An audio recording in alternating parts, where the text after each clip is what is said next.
So we do have closed session. Real short, just Rodney. 30 seconds.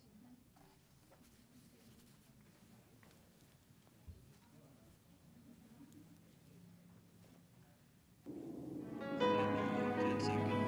And 10, 9, 8, 7, 6, 5, 4,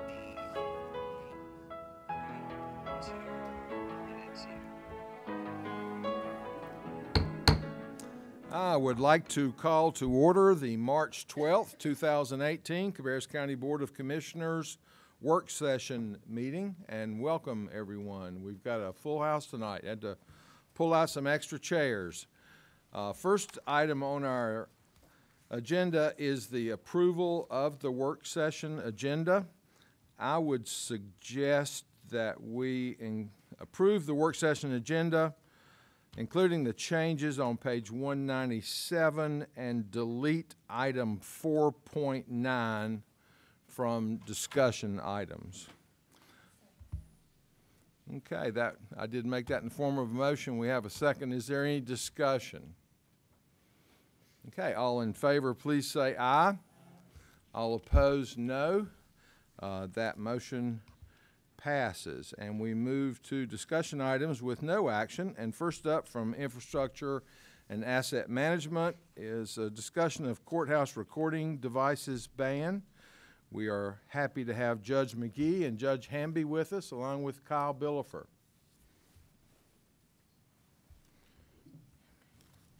We also have Captain Nesbitt and Sheriff Riley in the crowd in case we need to discuss about the implications on courthouse security. This agenda item is to solicit information from the board on how we want to handle the storage of cell phones and mobile electronic devices at the courthouse. And I will kind of give a little preface and then let the judges explain. There is a draft administrative order from Judge McGee to prohibit the use of cell phones and mobile electronic devices in the courthouse, and I'll let Judge McGee expand on why. Well, first off, I'd like to thank you all. Appreciate the opportunity to be here. This has been an issue for a considerable period of time. I got together with Judge Hamby, Sheriff Riley, and Bill Baggs, our clerk, to talk about how we could resolve it. There are folks that bring in cell phones in our courthouse, other recording devices, and it has been a concern about people recording in the courtroom. For example, in murder cases where witnesses could be videotaped, jurors could be videotaped. You have folks that come in that are confidential informants that testify.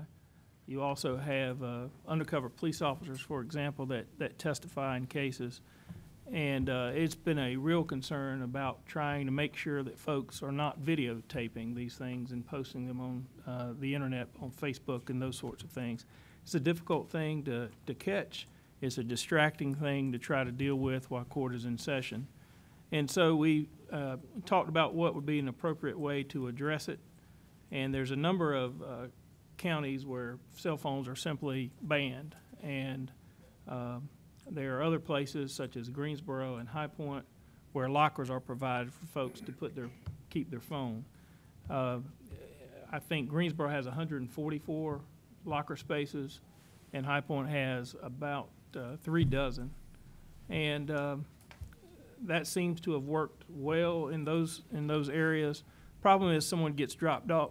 Some folks are just simply dropped off at the courthouse, and they have a cell phone. You know, where can they put that sort of things.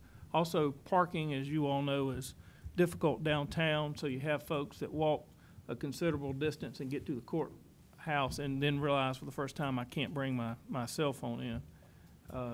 Particularly elderly folks that would come to the clerk's office, for example. So we talked about different ways to handle it. It seemed that having lockers would be the best way to address that problem. I think that when certain courthouses have made this change and have not prepared folks for it, it's caused a lot of problems at the beginning with folks showing up with cell phones.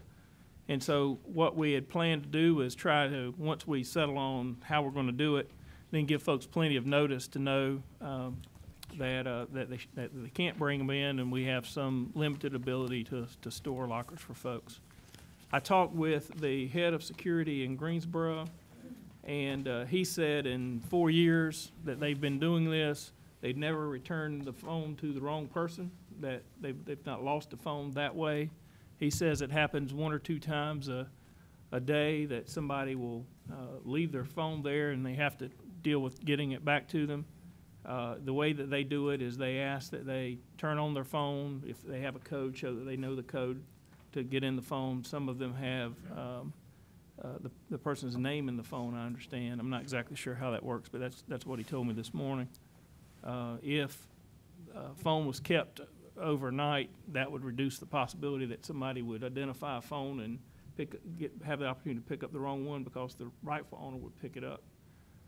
The other issue that we'd have to deal with would be if folks were come to the court, leave their phone, and end up going to jail or prison. They obviously wouldn't be able to pick up their phone that way, and so we'd have to figure out a way how to move that over to their jail property.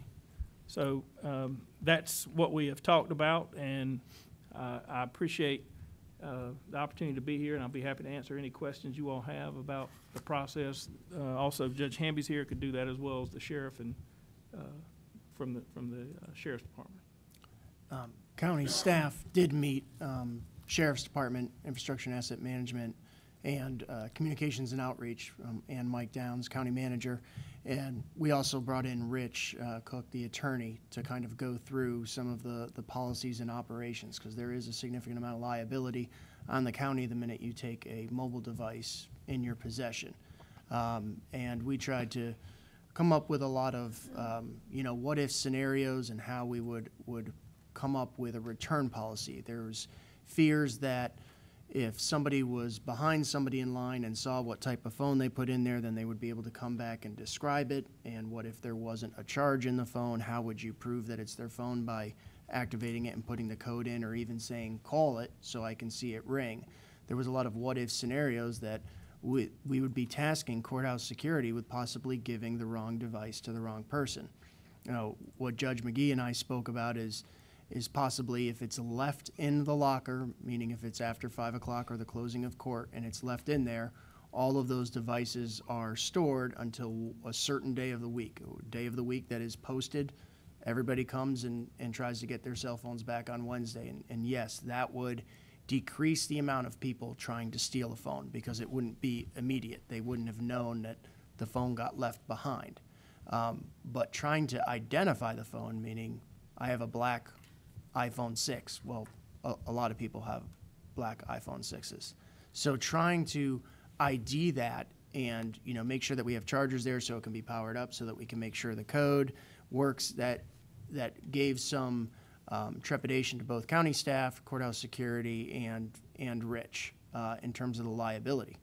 So our first recommendation, and this is in the memo that is attached on this agenda item, was that if it's left after 5 o'clock, it's stored and it's destroyed. And we've already found a firm that can destroy those completely. The same type of company that does hard disks out of computers and destroys those.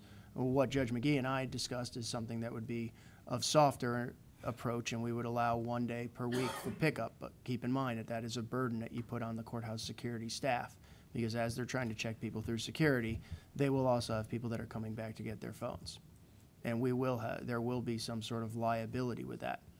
We can put up all the policies and all the postings that we want that stress, once you put it in that cell phone locker, the county is not responsible for it, meaning not responsible for the information inside of it and not responsible for the physical phone itself. So that is what we're looking for guidance to put on. And in fact, the signage that we've looked at developing, where we would put at our county lots that people park at and on the exterior of the courthouse, make no mention of the lockers. They just say that the cell phones and mobile devices are prohibited, so that you would not even know, okay, I can just go ahead and put this in the locker in there. You would know once you got in that there's a locker provided, but prior to that, you'd be scrambling to get back to your car. I'll also tell you that the lockers are self-combination set, meaning you set your combination yourself. If you've gone to fitness centers and things, that's what a lot of them are doing to get away from the keys. And we did talk to other courthouses that had done the keys, and that's a replacement cost and things like that. So we went with the combination, and we have come up with little decals that go inside the locker that tell you how to set it. And we've also provided a notepad that will go on the exterior of the locker. And there's 7 sets of them, okay, providing 204 lockers. There will be a little pad where you can write down what your locker number was and what your combination was. And that is to address Judge McGee's concerns. That's how we plan on, if that person is taken into incarceration, that piece of paper would be handed to courthouse security, and then they have a master key to get into all the locks and get that over to the sheriff's admin and booking to make sure that it's stored. But what staff is really looking for guidance is it just a hard line of, if you leave it here, it's destroyed, it's gone, or are we offering a 1 day a week for pickup? And I'm not looking for that decision right now, but I think that it needs to be discussed, whether it's internally or whether it needs to go for another month to have these discussions, because it will be an issue. Now, mind you, once the deck is built in 11 short months, the parking will be right across the street. But as we build a new courthouse, and if the front entrance location changes, again, you're back to the couple blocks away to get it back to my car. Well, Kyle, you answered a lot of the questions, and Judge McGee, you did also, that I had stored in the back of my mind since we got this agenda item here. And I actually made a phone call or two to a couple of companies that sell the lockers. And obviously a lot of people are using these in the courthouses, and they seem to be fairly effective. But one thing that I don't want to do, though, is create more work for security at the courthouse, because we're overburdened already. I realize that. But it looks like to me, though, just from a short time and several days of thinking about this, that if you're going to do this, it probably needs to be pretty much of a hard line, and give the people just as much advance notice as you can when they're coming in on whatever documents that they got to have, in some way where there's a hard line drawn on it, because that's the only way you can do it and prevent an overburden of work for the people.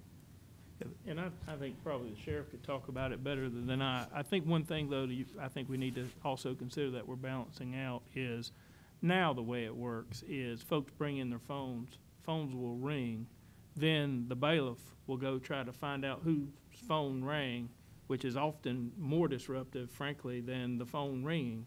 And it's just a way of life now. People depend on their phones, and that's going to happen. That's happened to me sitting in the courtroom. My phone has rang. It's just part of life.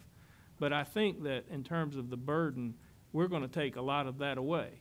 We're going to take a lot of that away so they don't have to focus so much on, why is this person has a phone out? Do they have a phone out?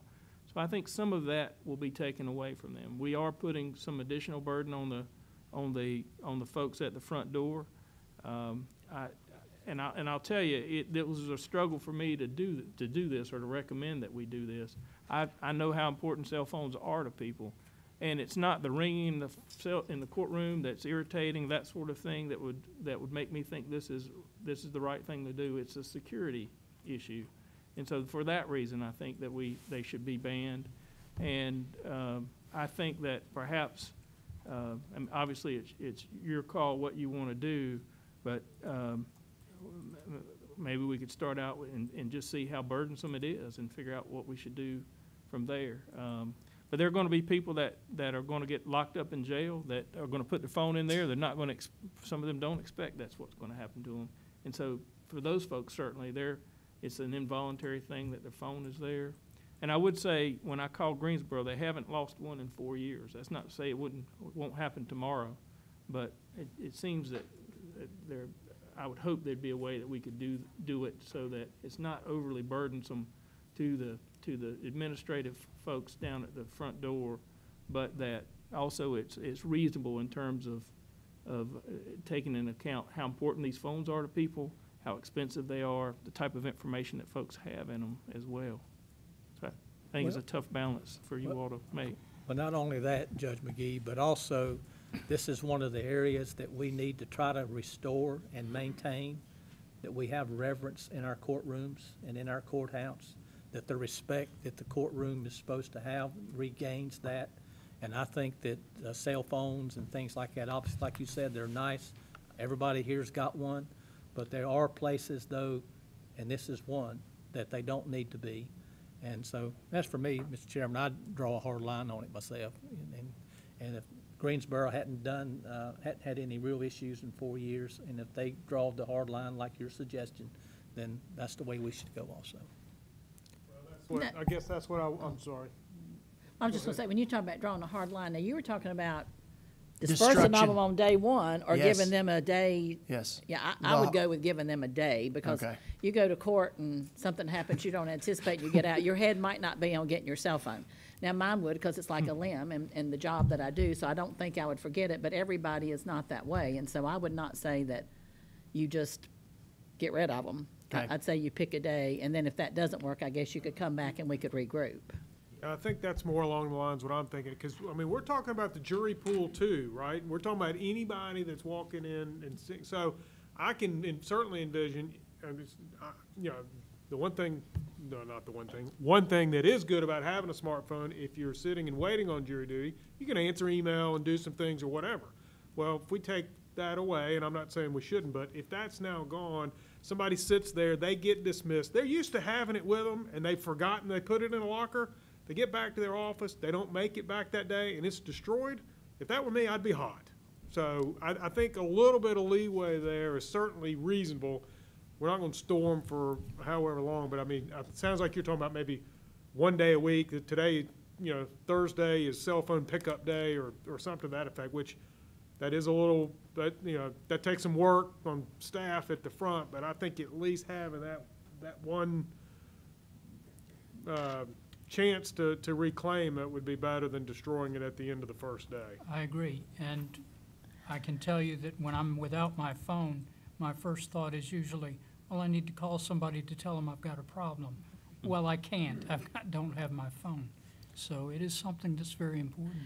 And you bring up a great point. So if I am called for jury duty and I'm sitting there for a week doing nothing, You will not be. I will sitting not there. have my home, I won't have, I'll get out maybe before a week, but you won't have your phone even in the jury waiting room. Is that correct? That's correct, but I'll tell you this, we've done every effort we can to try to make juries not wait. So we have made changes, so juries come in on Mondays and Wednesdays typically, and they typically do not spend much time waiting now. It happens occasionally, but they typically don't. And we can, some places take that into account and have a different path for jurors. We've talked about that. You know, there's also the problem that if you're in a 3-week-long jury case and you're a juror and you get on your phone back in the jury room not thinking about it, and you look up something, then that causes an enormous problem. So we try to warn jurors if they have phones not to use them back there. That will make that simpler and less likely that we'll have a problem. And I recognize it's not good that people don't have their phones, and trust me when I say that this has been a hard decision to get to the point we think this is the best thing for security and all the way around, but we do the best we can not to make jurors wait. And we take breaks, and when folks take breaks, they can go down. If they need to get their phone out and check something during a break, they'd be able to do that. When they leave for lunch, they'll be able to get their phone. But typically, folks are not sitting back in a room for weeks for a week without anything to do. We try to make sure we get jurors that we respect their time. That's very important to us. So I would just comment on a couple things for the meeting next week, because we will need clarification on if it is just 1 day a week that you want us to offer this service to collect their belongings. Because keep in mind, in terms of what Commissioner Kiger said, if he was there on a Wednesday and our day of the week for pickup is Wednesday and he leaves, he's not getting that phone back for a week. So that is a hard line to a certain extent, and that can be difficult for folks. I wasn't suggesting having 1 day. I thought that's what you guys had suggested. That is the compromise. If it ends Oh, up, if okay. it's So I open did hear that. for every day, courthouse security is very much against that, as are county staff. of having them be able to pick Pick up every every day. single day, that is Yeah. correct. So are they hardline on one day, or does anybody see 2 days with 3 days? I mean, like, you know, Yeah, come on up, Sheriff. yeah, Riley. come on up, Sheriff.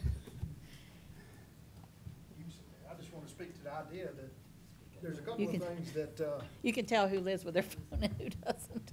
couple of things that come to mind for me when we start talking about this as you consider it is, number one is that, when these folks put that in, when they leave it in the, locker and they forget the combination and at the end of the day, to me, it's abandoned property. I know that, you know, and again, my point in that is, it's not like we seized it. We didn't take it from them, we didn't make them leave it. They chose to leave it there in that locker. They set their own combination. So to me, it falls back to property that's kind of sitting out there. I don't know if the plan is that, that the property at the end of that day, if you choose that it's another day, and I agree that you shouldn't, taking a hard line to destroy it the next day is gonna be a nightmare. My anticipation is that our staff would work at the end of each day for these number of complaints. These folks would come back and we would work out some kind of procedure for them to identify and recover those phones. I don't want the burden to be on our folks to make that decision on, well, this one fits and that one don't fit. It needs to be a hard written rule and we would look at that. But I guess what I'd like to be decided is that at the end of the day, does this become county property? Because if it does, then how will it be stored? If we wait for several other days for those folks to come in, again, we're gonna be addressing a whole lot of complaints on, I work from that's my business phone, and now you're holding it for a day, 2 days, 3 days, whatever it is. My thoughts were at the end of that particular day, which is still a stretch, that we'd have some kind of procedure that we would work through to try to help those individuals reconnect with their phones. So are you saying every day, after every day? I don't you know do how, that? I mean, we're gonna have to take them in every day. Right. At the end of the 5 o'clock, when we shut the courts down, we're gonna be going through each one of those lockers and pulling them. And then we've got to fill out forms for every single one, documenting what day, documenting what locker, what it looked like, what time we took it out, those particular things. So that's a lot of work on that end, and that's why I say it's a whole lot easier for us to deal with it then. Otherwise, where will we store them? And then we got tomorrow's that go into the same basket. A lot of these phones look alike. And then we've got to identify some personnel that can deal with just the reclamation of those. And I think that it develops a whole program then of just creating a division that handles that as opposed to the people at the front door. Because people at the front door are still going to be doing the same things they do now. That's checking people in and out and ensuring the safety of the courthouse. County staff identified a type of lockbox that we could mount to the building where those would go in. And that's why we were asking for a certain day of the week for folks to be allowed to come back so that courthouse security would know that it's a certain day of the week, that's the day people are going to come back. The problem we got into is identifying the phone. Unless you have a charger for every type of phone out there, the phone is going to be dead by then. And there's no way to identify it if it's dead unless you charge it and then you say, here's my cell phone, call your cell phone, I'm gonna make sure it rings. The reason that when we met with staff and Captain Nesbitt was in there, the reason that we were going for the 1 day a week was so that we avoided people who didn't own those phones, meaning people that know at the end of every day you can go try to get a free phone if you can describe it as a black iPhone 6. That's our fear, because then all of a sudden there is an enormous amount of liability on us, even with all the postings that say we're not responsible for it, which is, again, something the board that I'll be looking for next Monday from the board is it okay that we're not advertising about the lockers? Because really, the county staff feels we're going to advertise that those devices are prohibited from the courthouse, not that they're prohibited, but come on in because we got a bunch of lockers. When you talk to the people in Greensboro, did they indicate how many phones are left? I mean, do they have a lot? Is it a few? Anybody give any ideas? Can I have a seat? Excuse me, thank you. I talked with Jeff Fowler, who's the head of the security. You know, Greensboro's, I would say they're 3 to 4 times as big as we are. They say at the end of each day, he said, probably have 1 or 2 that we have to deal with. They have 144 of these. High Point's got 36. So I think eventually folks will stop bringing them, or a lot of folks will stop bringing them. It's going to be, I think, tough the first month or two to get through it, but again, I'll say he was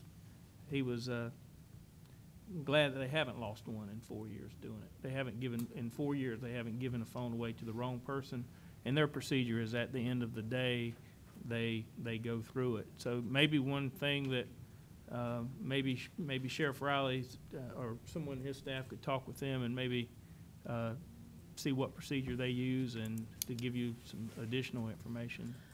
Will it go out on any of the papers that say your court date is here, that you can't bring the phones, or are they going to get that at least ahead of time if they read their paperwork? We will plan on putting it on jury summons that will go out. It is not on the standard documents that folks receive to come to court. I hope, and our idea was we're not going to say on Monday we're going to start doing it and have a lot of problems. We hope to have a month or two once we decide what we're going to do, try to get information out to folks so they'll have some idea that they shouldn't bring their phones, they can't bring their phones in. So we'll have some notice to folks. Kasha Thompson was involved in our meetings and was planning to do a lot of communications and outreach through all of our different medias.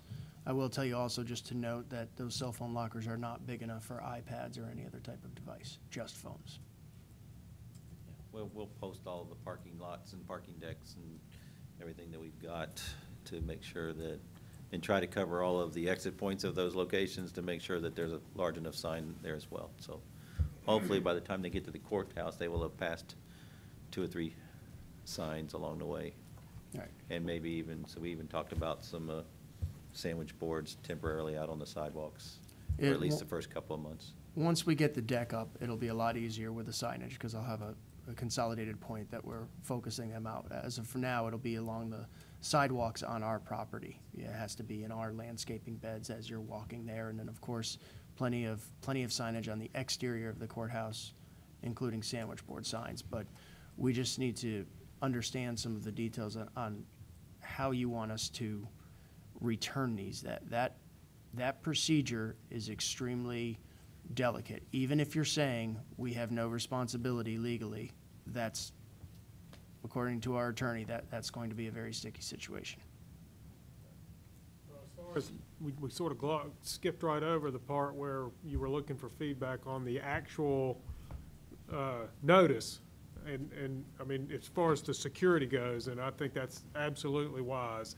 If you guys know that it's a problem, then it needs to be addressed. So now we're just sort of in the weeds trying to figure out the details. But as far as that part of it, I mean, I think that's absolutely a must. Thank you. I would, obviously, if we address this on a daily basis, there's going to be an expense involved in it. We're providing the lockers for free, correct? They don't have to pay anything to use the lockers. I think that if it were, first let me say, I think that's a wonderful thing because I've lost many pocket knives going into the courthouse that I have chosen to dispose of rather than walking all the way back to my car and locking them up and coming back, getting in line again. And that process is awkward at best. I mean, the officers that work there at the courthouse do a fine job, I'm sure, but, you know, when you have to remove your belt, remove your shoes, empty your pockets, et cetera, and then try to regroup afterwards, it's always, you know, I'm always focused on trying to get out of the way.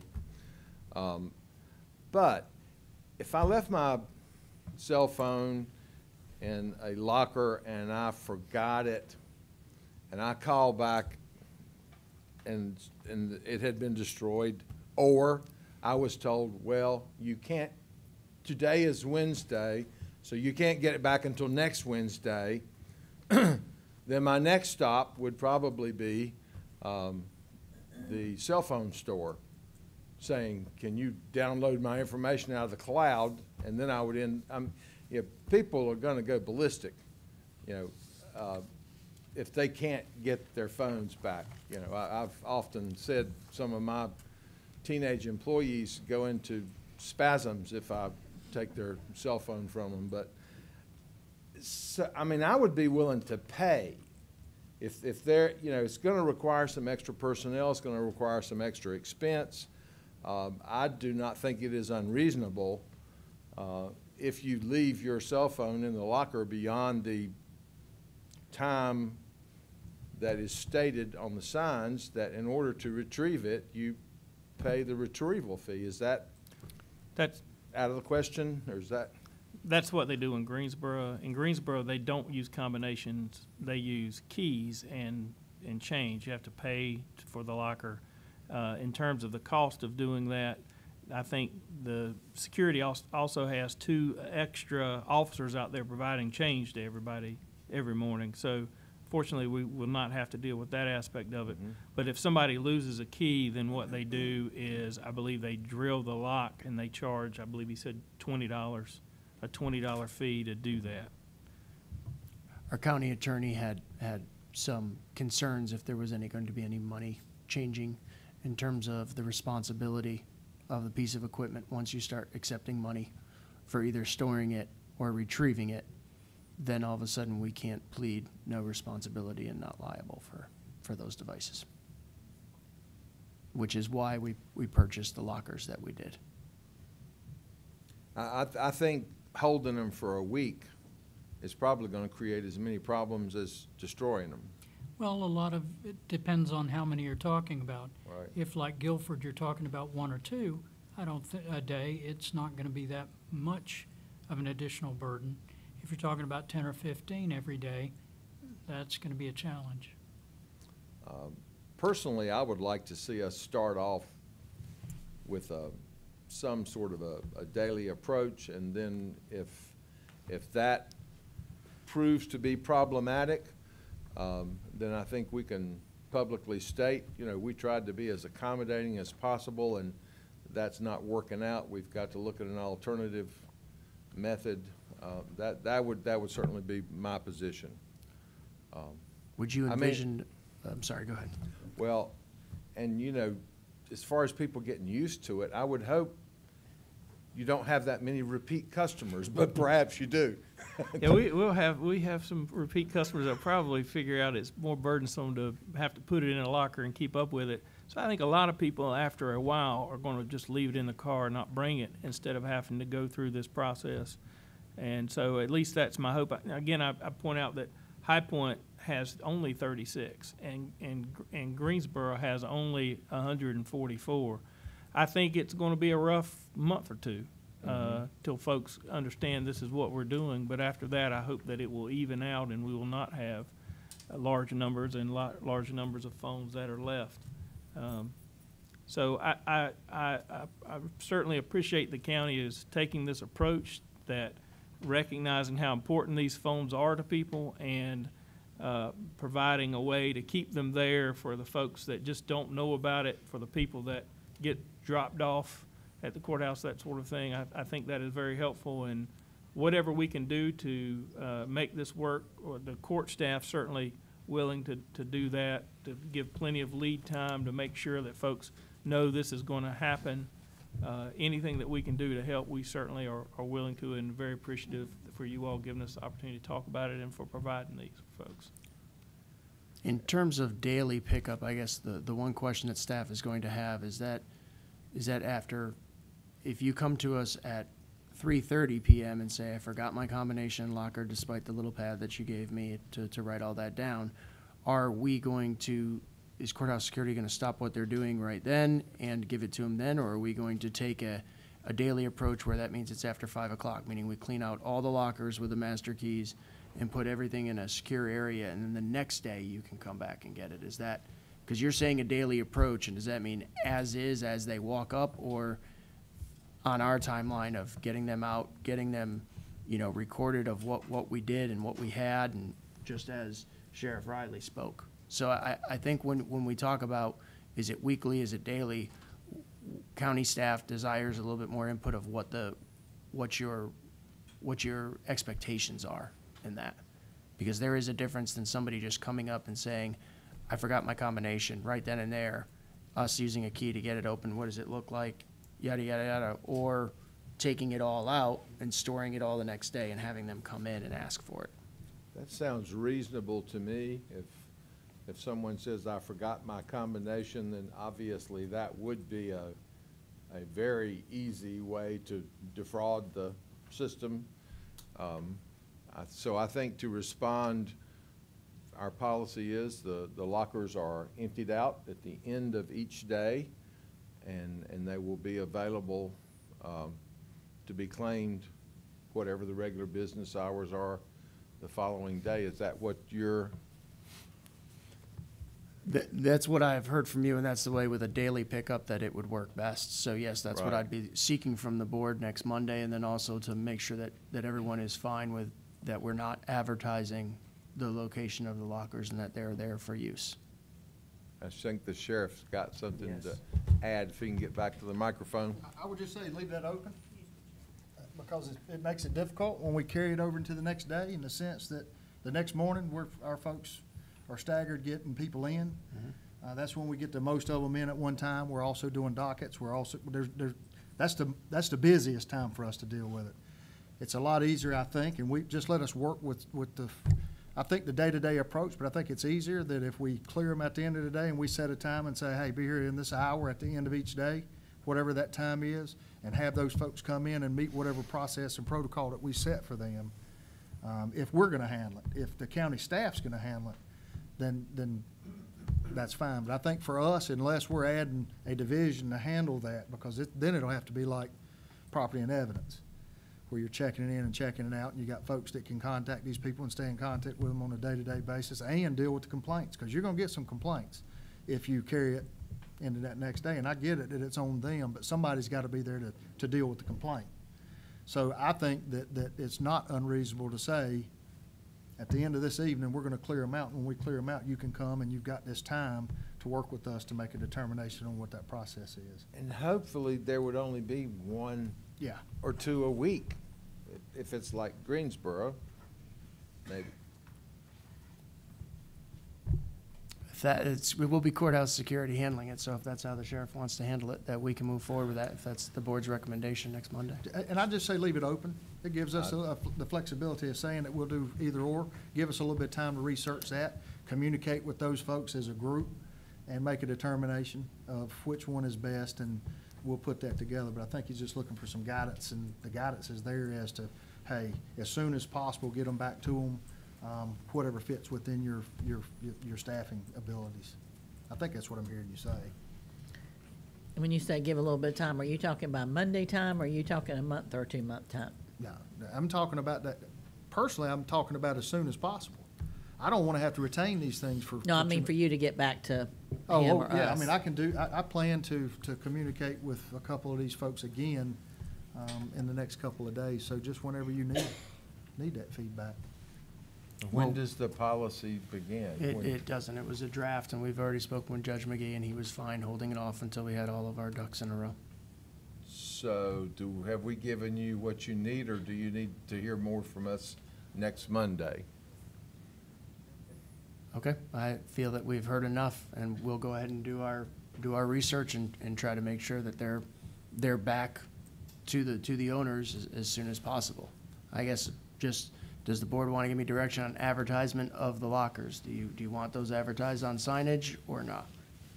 I think your idea is smart, that don't advertise them, and if they get in there and discover they can't take their cell phone in, that's a happy bonus, that you have an option available for them. Yes, sir. Mr. Chairman, I wanted to say a couple more things Yes, about sir. before I know we done wrapped up, since Diane stayed quite a bit of time on this, but I had a thought as we were discussing all of this. And Sheriff, you were talking about a place to store the phones.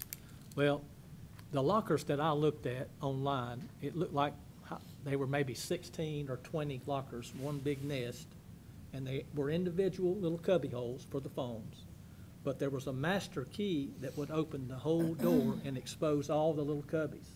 And on each cubby would be what it is, A1, A2, or whatever. So, with that being said, in that visual, it would seem to me like at the end of the day, whenever one of the security personnel checks the phone cabinet, take the phones out, But whoever puts the phone in there has to have the number of the phone on the phone and a contact number. A contact number for who owns that phone, just in case they forget to go back to get it.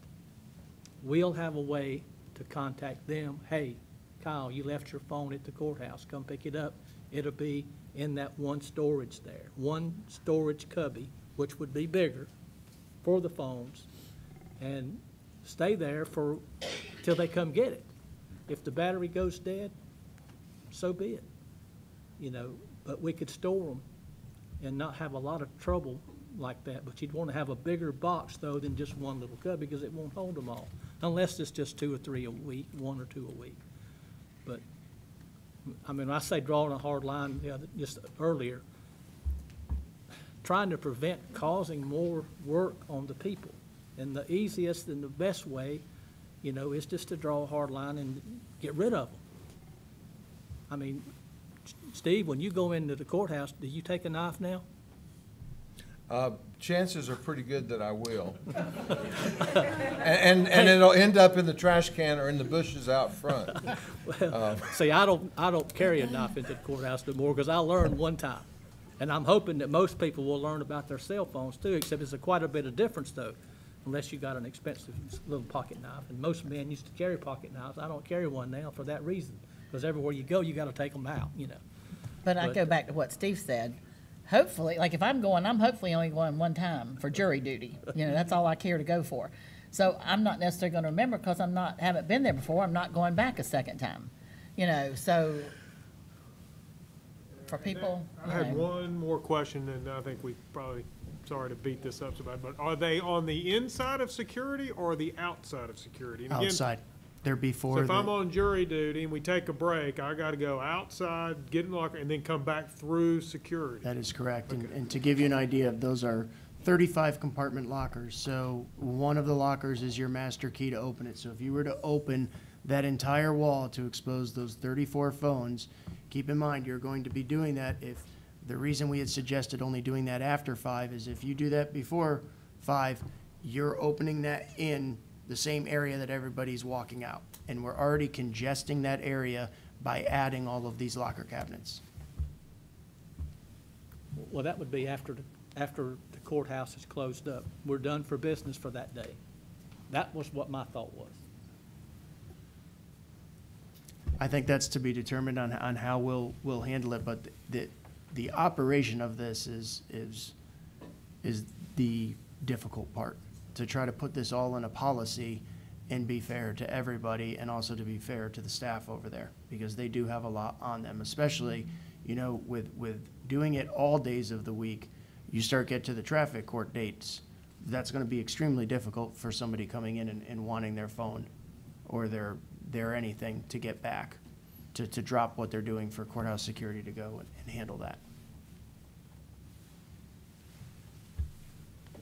I will ask one final question, a little bit off topic. And I'm not a criminal who regularly visits the courthouse. Mostly I'm there. So when we designed the new courthouse, my last experience of going into the courthouse was to go to the clerk of court's office to get a document signed, to be sworn in. And I happened to go on traffic court morning. And the line was halfway up Union Street, beyond the historic courthouse and on. Are we gonna have separate entrances for courts and clerk of court where people go for other types of business? Is that? That's still going to be determined by the design of the new building. Uh-huh.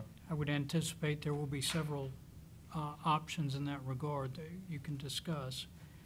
But it's still going to be difficult on a traffic day to schedule it. Sometimes sometimes those people get staggered times to come in, but it still causes a line at certain times for those who are anxious to come in early. That will be one of the first things county staff brings in front of the board when we start the programming of the new building and the renovations, is the desire of the location and how many. At this point, it's been the county staff's direction to the different architects we've worked with that it's to be one entrance. and that's for security reasons. Right. We'll see what other options they may have. Okay, any more discussion? All right, thank you very much. Thank you. Okay, and now we get to hear from Kyle some more on parking deck update, which would solve part of these problems. Yes, sir. I'll make this very brief. I just wanted to give a quick update to the parking deck. Obviously, nothing's going on there today with the weather. So we are about halfway through the piles being driven in the ground. There has to be 251 piles that are augured into the ground. They're actually grouted with concrete right after they're augured. So we have half of those in. Over the next 2 weeks, weather permitting, we will get the other half in, and then we will start to create the actual footings or the lattice concrete footings that attach all of those piles and those headers together. So there's all those piles go in the ground. They're literally 16 inches wide, and then they're grouped together to actually form your foundation that goes into your ground. So we're going on most of them average 65 feet. So if you drive by and you see a large auger up in the air, that's what you're looking at. That's constantly driving down and pumping the concrete in. All of our test piles came back good, and all of our concrete testing that we're doing independently, meaning we have a contract with that group. They're not contracted by the GC. All of that is going extremely well. I did walk through, as a county, we have builder's risk insurance on that, and I walked the entity that does those inspections. I walked them through the site today, and they were very impressed with what Messer Construction is doing. They're more concerned about security and safety and fire control versus the design of it, so they were very impressed. So I will come in front of the board probably not next month, but the month after. And at that point, there's a very good chance that we will start going vertically. And I'll have some more interesting stuff to report. As of right now, it's just a very large muddy hole in the ground. Au contraire, this is very Yes, sir. But only to you. Yes, sir. Okay, That's all any I other have. questions for Kyle? Great, thank you. Thank you. Okay, we now move to discussion items for action at our March 19th meeting. And first up, item 4.1, Kannapolis Middle School's construction change orders. And we have Susan Fearington, Will Crabtree, and a number of other folks that are with him.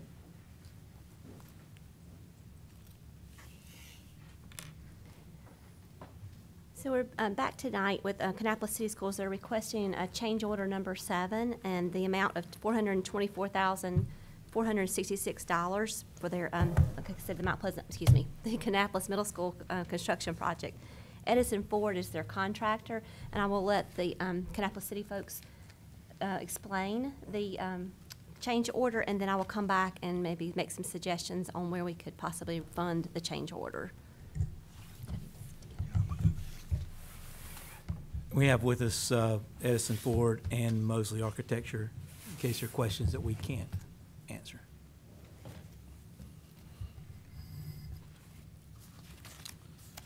Booth in just a second. I think we've been provided a copy of the change order. It has quite a few line items on it. It totals $424,466.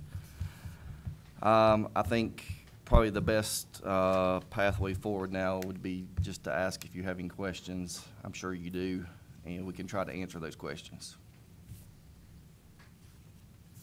Okay, commissioners, questions for Mr. Crabtree? And we have been provided some information on some questions that were given in advance, but I don't think anyone has had. We got those after the meeting started, so we haven't had a chance to review those at this point. Mr. Chairman, I do have just a couple of questions sir. and comments. And on the unsuitable soils, I'm fairly much certain that we did soil borings there, and sometimes you can't determine that, just like we did out at the high school that we're under construction now. You don't always know exactly what's there. And so I fully understand that part. the theatrical lighting, is that something that was part of the original contract, or is that something that we've decided just to add later? That was originally part of the design, but we removed it at the design phase because we were going to let our specialty contractor do that. So it was taken out of the bid. When we got to the point of hiring the specialty contractor to do the light and sound, they didn't really want to do that lighting. It's the lighting basically for the room, not really the specialized lighting. So they did not want to do that, so then we had to add it back into the contractor's contract.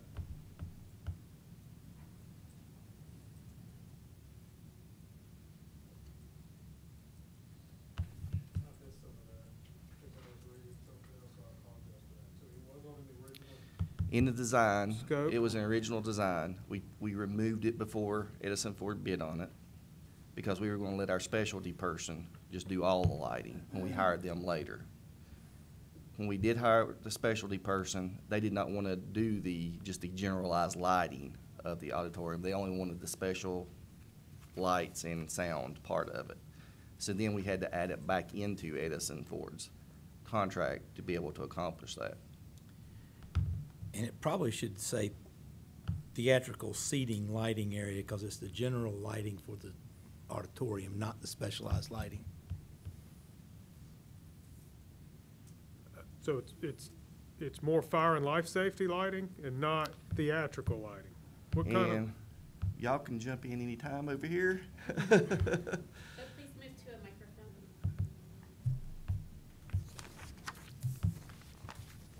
Sorry. Steve can sit right here. This, Steve Nally, Mosley Architects.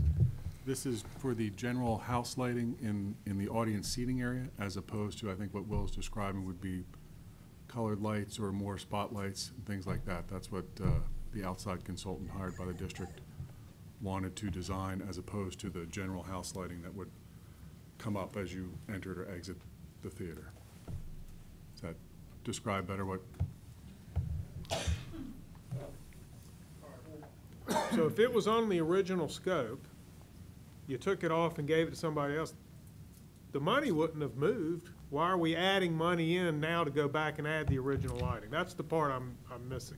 So we hired the specialty person, outside consultant from FF&E because that's different. That's a specialized lighting, okay?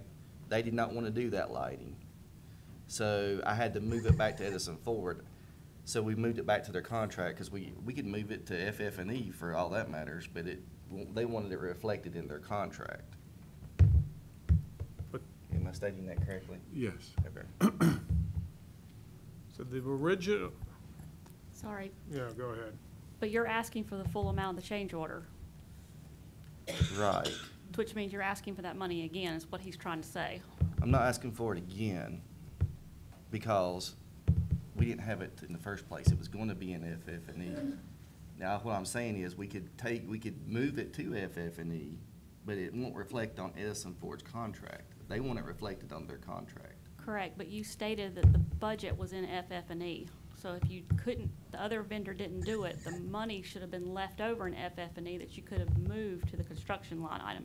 And we It's can't, about- I'm not disputing that. I'm okay with that. But the change order's for the full amount. I didn't know another way to get it into their contract. The change order had to be for the full amount to get it in Edison Ford's contract, correct? I understand the change order, but the budget's also matching the change order. You didn't indicate that you had other monies that you could put towards this change order. The budget, and here again, I haven't discussed with the budget. All I have responsibility for is to submit the change order. Then the county does the budget. So, Ms. Farrington, were you aware that he had money somewhere else?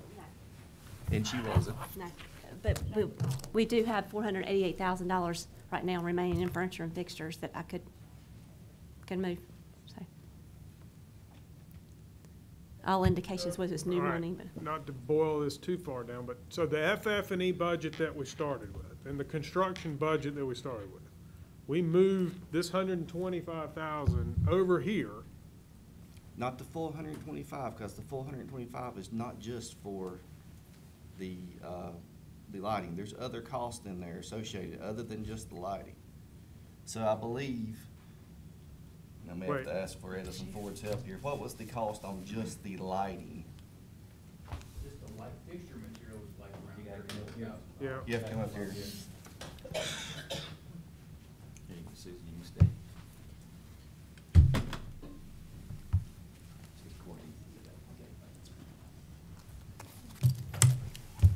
Tell them your name. David Pulfall with Edison Ford. The light fixture materials was just like $34,000. So the 126,000, I mean, it did include other things like some of the infrastructure that was required for your specialty lighting. So there's, you know, theatrical lighting bars, there's special electrical, you know, cabinets and devices and so forth. It's not just the house lighting. I guess I'm still trying to understand, it's not a net increase to us, we just have to approve moving the dollar amount. Am I hearing that correctly? We budgeted for it, you took it out. I totally get that, if they're doing the work, they want it in their contract. I'm not disputing that at all. I'm Okay. just trying to figure out why it looks like we're adding $125,000 to the project for something that was in the original design specifications. Some of these were not in, some of this was not in the original design specifications because they did not know how the specialty lighting would affect what they have there. So that could not have been in the original specifications. What was in the original specifications is the what I would consider just the house lighting. Now, is that correct? It's not. Yeah, Hill. no, that's correct. Okay.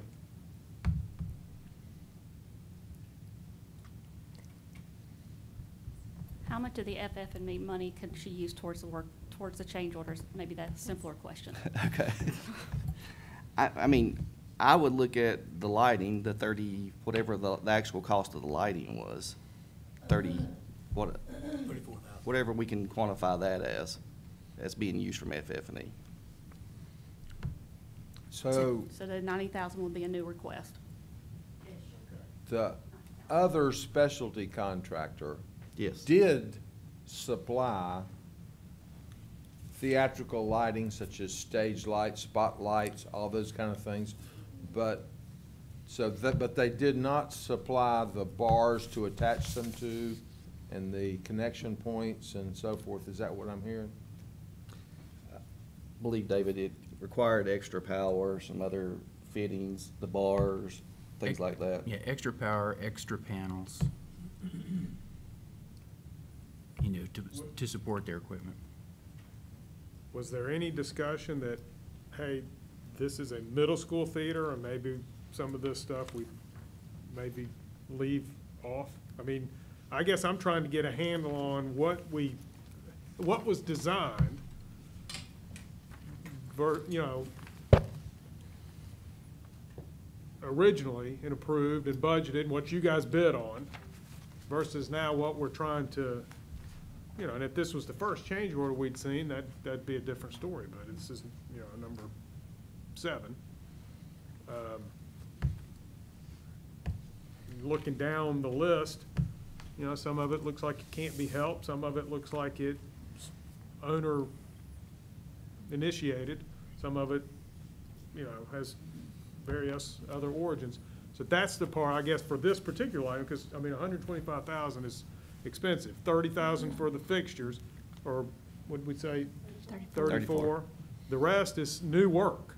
So, okay, of that new work, how critical is it? And I'd rely on your expertise and architect for that. Stephen, I'd look to you as far as. You got to come up here to answer, Steve. Steve, I mean, as far as the difference between what was captured in the original design versus the updated design. If you're asking me what can be removed, is that? I guess I'm trying to understand, if we're talking about the theater, in a middle school theater, which nobody's gonna argue with having the program, that's fantastic. At what spec level, fit and finish level are we designing this? We've already run out of budget money. So are we adding more in just to get to a certain level well, you know, it's the minimum, or have we over-designed it for what really is functional and could work for a middle school theater? I don't think this is an over-design for what would function for a middle school theater. I think it's a combination of a couple of different items where part of the scope was removed and Edison Ford didn't get to bid on it, so part of the scope has to be put back into it. We can look at different theatrical lighting items that were done by the outside consultant, but nothing jumped out at me as being crazy lights or, you know, an outrageous sound system. The dimming systems and things nowadays are expensive items that get supported. I'm pretty sure the dimming system is so simple it operates off an iPad. So we're not talking state-of-the-art here. We're talking something a middle schooler could do.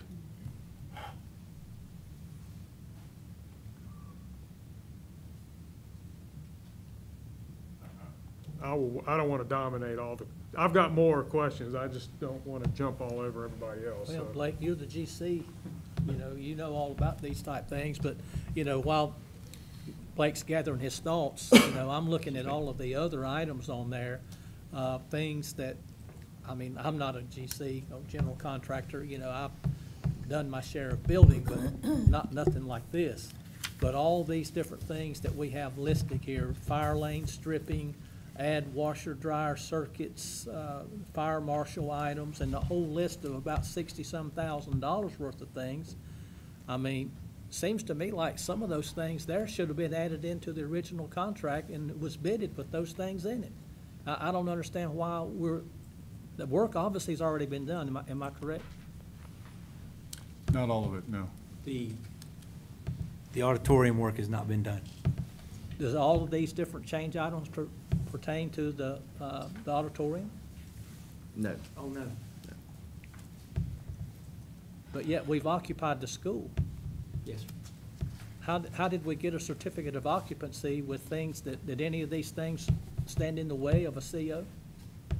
Some of them did, and some of that work has been completed, yes, sir.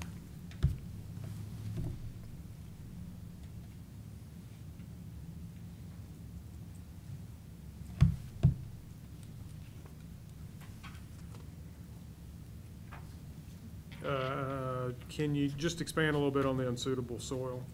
I think the last time we were here and had unsuitable soil, we asked if there was any more coming, and I think the answer was no, that was it, and now we've got another one. Well, this was what was left over from the previous one. Last time I explained there would be a second part of this from the previous one, and this was what was left over from that. Okay, So, well, then just humor me then. So this is coming in at the end of the project, how long ago was this work done? This seems pretty late to get an unsuitable soil change order. Well, the bulk of this was finalized like back in July as far as accumulating the dollars and quantities and so forth. Most of this work was in probably winter and spring of 2017. Okay, so a year ago. Well,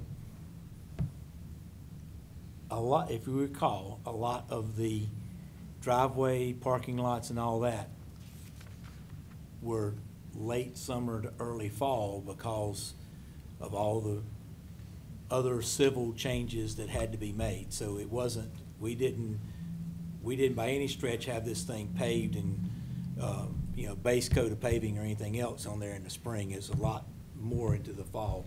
I'm gonna look up the fall of 17? Yes, sir.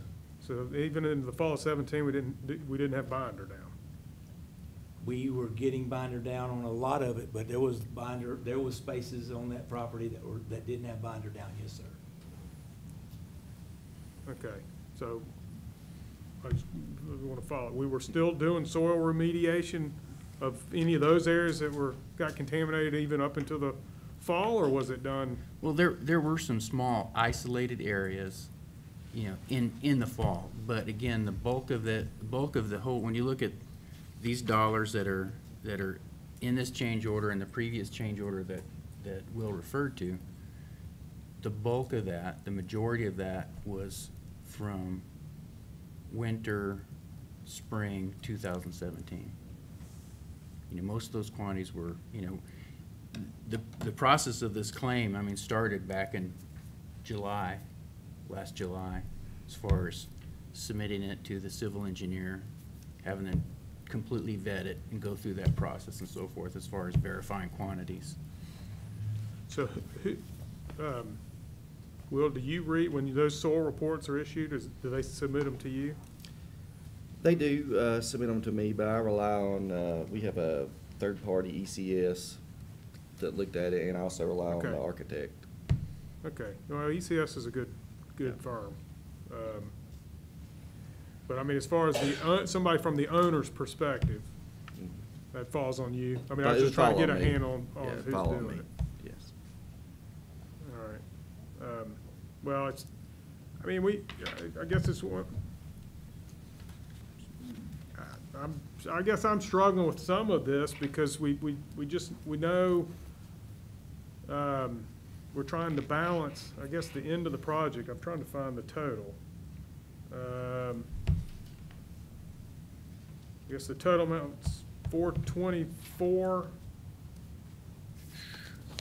The 346 is what left over from, where does that, the project fund has 346. Sales tax resources would need additional 78,200.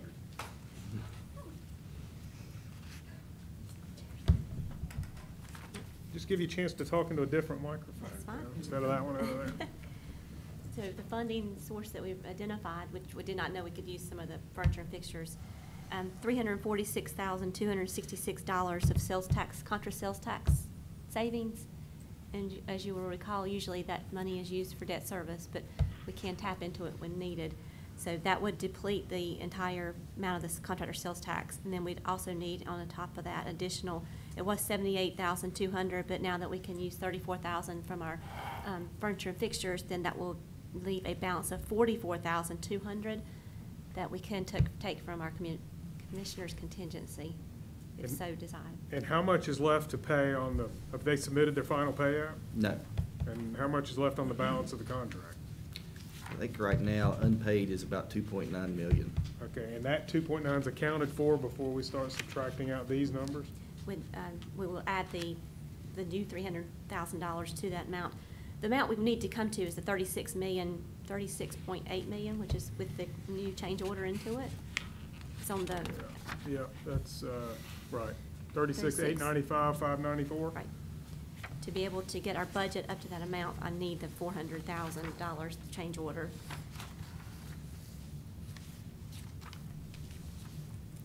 The last time that we paid the contractors through services through November, and at that time, we had a balance of $2.9 million.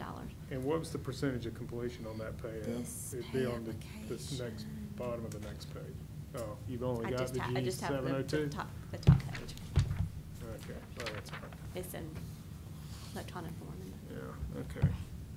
Well, I apologize. I hate to just Not at all. dominate all of this discussion. I do have a question for, well, I guess both of you guys.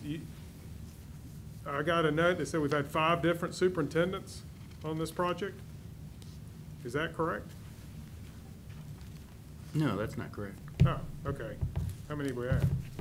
We have 3, but we've had the same group. I mean, we still have one man that's left on the job to finish the last items that's been there from the beginning. So we It's haven't not 5 different coming and going? Oh, No. well, that's much better. There's been Okay. a total of 5 superintendents on the No, job. At different But times. yeah. but 3 of them, 2 of them were primarily there for most of the project. A third was added. The other 2 were added when we were coming up to the deadline of trying to get into the building by Christmas. Yeah. No, that part I understand. But when Pam asked for details, I was trying to give you details. So that's why you got what you got. Okay. All right. Yeah, we've added supervision as a way to try to, accelerate work and supervise work on site. So not as a method, it's not like it was a revolving door. And I don't have the rest of them in front of me. Was there additional general conditions in previous change orders? There's not on here. Was there on previous to help offset that cost, or were you doing that to help us? Yeah, there has been some. Let me see,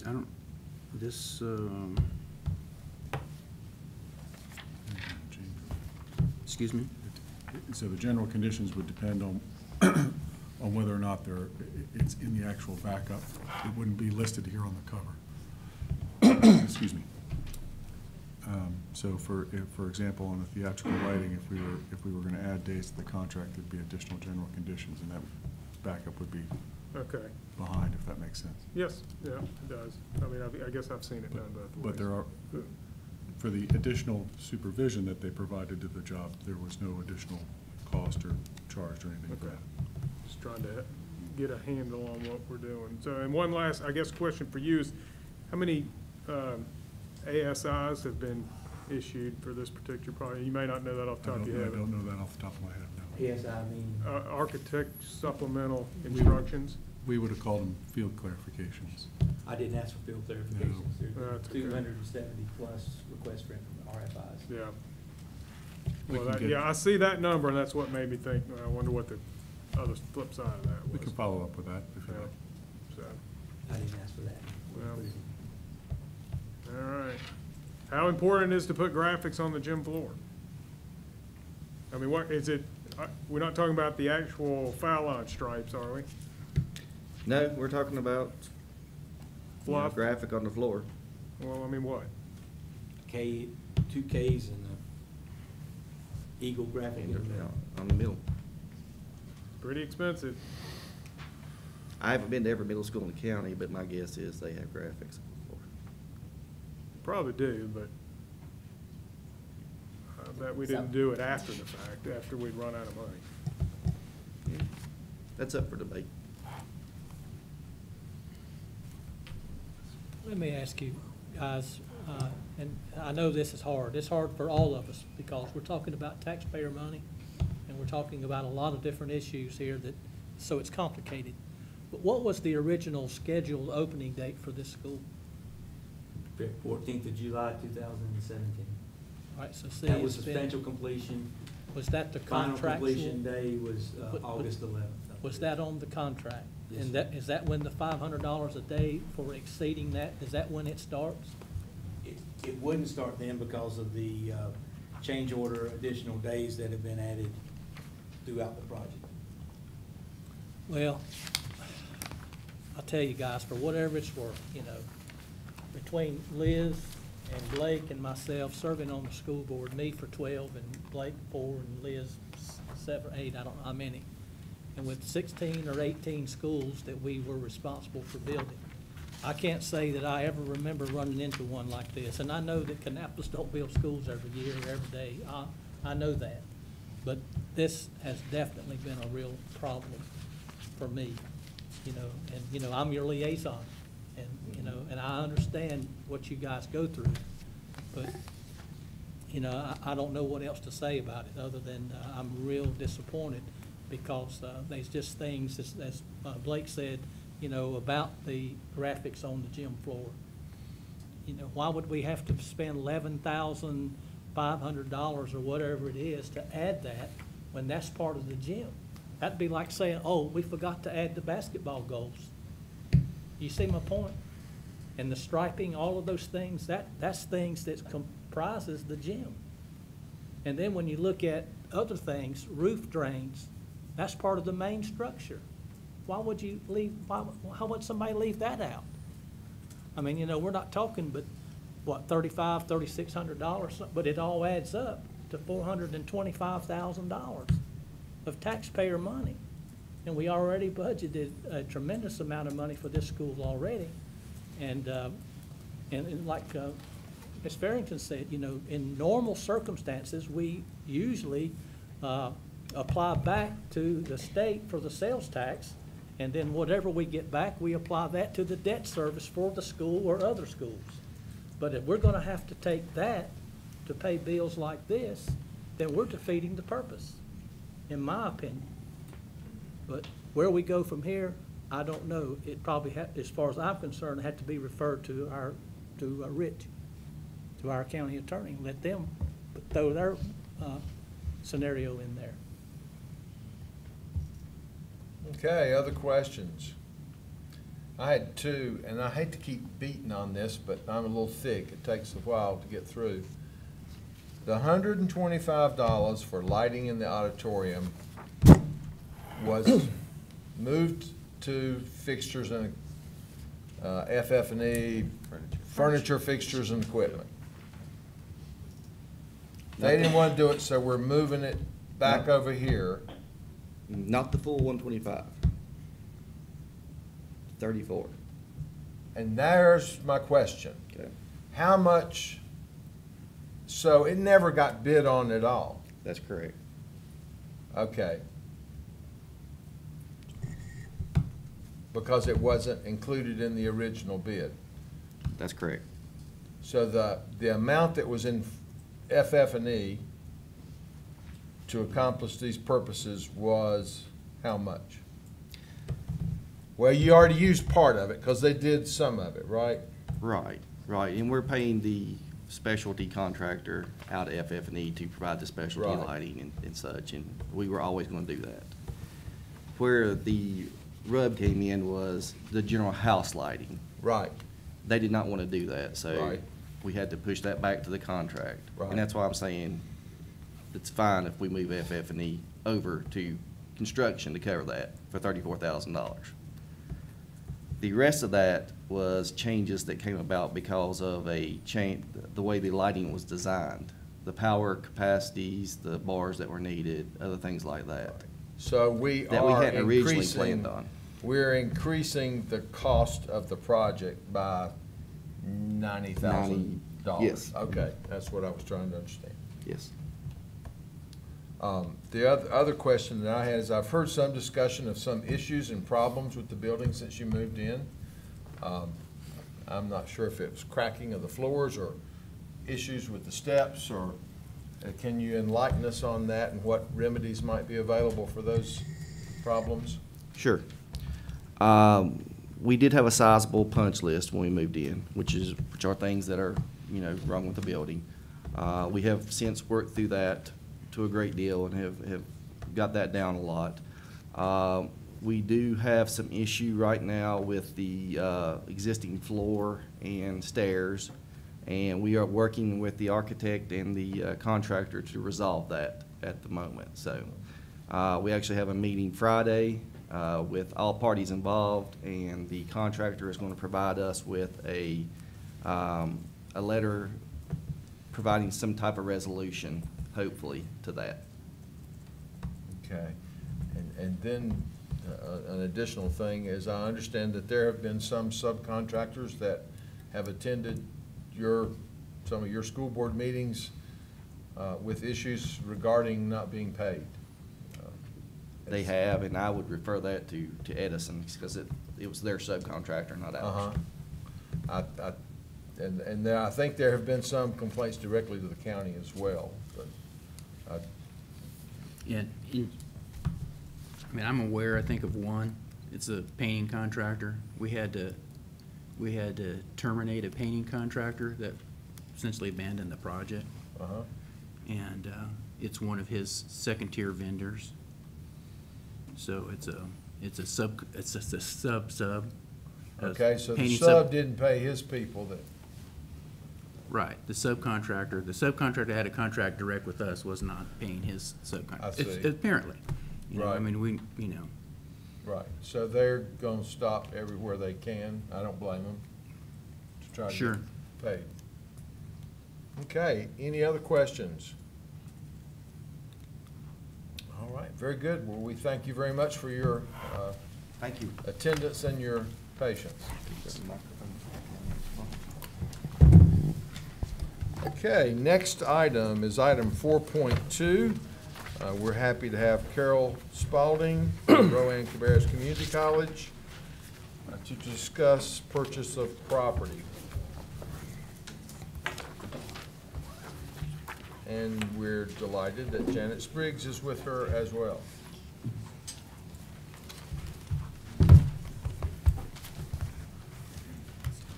Thank you. We're delighted to be back here and to say that we think we have a successful offer and acceptance or contract that we can work on. It's a matter now of figuring out how to make the money work. And so that's what we're here to discuss. The property that was appraised at, do you have the same numbers in front of you? No. Okay. So, okay, this is the vacant property across from the South Campus at Rowan Cabarrus Community College. Thank you for introducing us, but we didn't say what we're talking about. So this is the acquisition of property from the Crown Court LLC, which is across Trinity Road from the college. It will help us add an additional 16 or so acres to our 23-acre campus. And we've been working for several years to try and acquire this property. It's now available for purchase. In fact, we were able to negotiate a reduction in the asking price, which would amount to a donation of $493,000 from the seller. So we're pretty proud of that, and we're very excited about making this happen. We did agree as a community college to put money forward, about $1 million, to go toward the total acquisition of these two areas.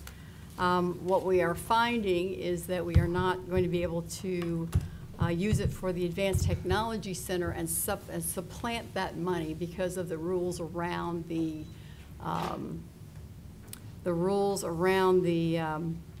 bond issue, the NC Connect. We're not able to do that. And so we need to find some substitute funding or types of funding to make this deal come together. So we have two options we put together to make it work. But let me just ask Janet to add to that and then see if you've got any questions about this particular bond issue and what the strings are that are attached to that. What we had hoped to be able to do after discussions with staff was to be able to move $1 million of Connect NC bond money into the Advanced Technology Project. However, we cannot get approval from the state board to do that because they have considered that to be supplanting. We were trying to make an argument that we were going to get that $1 million in another way, so it technically was moving money, not supplanting money. They did not buy our argument. So essentially what we have come up with is a couple of different ways to still put in $1 million into the project, but it would not be adding money to the Advanced Technology Building project. So for example, one of them is that we have requests, and we're making an assumption that our requests would just be approved for next year. We do not know that, but we have requests for capital money totaling $719,000 for next year. We could use Connect NC bond money for those projects and in lieu of the county funding those projects for the next fiscal year. We could, in addition to that, add $281,000 of money that we've raised in our capital campaign, our major gifts campaign through the foundation, to make up the $1 million. So that's one option that we were able to come up with. Another option that we had talked about in previous discussions was there are two properties. There are two parcels of land in this deal. One of them is just property, and one of them is the property that has the building that used to be Angelo's Fish Camp, I think, restaurant. We can use Connect NC bond money to buy property if it has a building on it, and if we plan to put money into the renovation of the building and use it for instructional purposes. So if we could, and there's no restriction on how much money we have to put in for the renovation, and there's no restriction on how long we have to use it for those purposes. So we could put, for example, buy that property, which is valued at $979,000, that parcel appraised at $979,000, with Connect NC bond money, put $20,000 or $30,000 into the building to make it suitable for some instructional need. We've got several that we've talked about, but have not identified an exact best use for that property. And then we could use Connect NC bond money to do that, which would effectively take $1 million off the table from the county's perspective. We cannot use Connect NC bond money to purchase the property that does not have a structure on it. So that then the 2.214 amount would have to come from the county. And I'd be happy to answer questions, explain that. Those were just two ideas that we had talked through. Now, these tracks that we're talking about are not the other track that we've already negotiated and it's got owner financing. This is not that same track. No, sir. Does No. this track joins that track, is That's that correct. correct? And this track includes the old steakhouse, fish house, whatever Angelo's it was, Fish Camp. Angelo's. Angelo's. So that will give us that track, two other tracks, plus the other track that we've already negotiated Yes. with the buyer. It's 3 Seven. total. So Three it's total. these two and the one that we've already That negotiated. we did owner financing on. That's right. Okay. And then the reason why we can you guys can use that $1 million is because that one track has the building on it. Right. That we had previously talked about and said it was not usable. But if you spend $25,000-$30,000 on it, it would be usable. And we don't know But we can exactly use how the much. money though. Yes. But the most important thing is that you could use $1 million of the act money. That's That's true. correct. Yeah. That's true. We'd prefer to work out another funding mechanism rather than put the money on that, because it will require us to have students who cross Trinity Church. Part of our design for the overall long-term development of the campus has 2 roundabouts that slow the traffic down, that let pedestrians cross and that kind of thing. So we would be sort of jumping the gun on that. It's possible to do, they're adults, they can cross the street. But as we looked at that property, to invest money in there would be very short-term, because that would not be the building that we'd want to see long-term in that spot. So it's a short-term solution, but it may be the only solution we have. If we can work out an exchange of funds where we can spend the bond issue on the renovations that we need for South Campus and supplement that with foundation funds, we'd get to the same number, and we would solve the problem of the restriction from the state.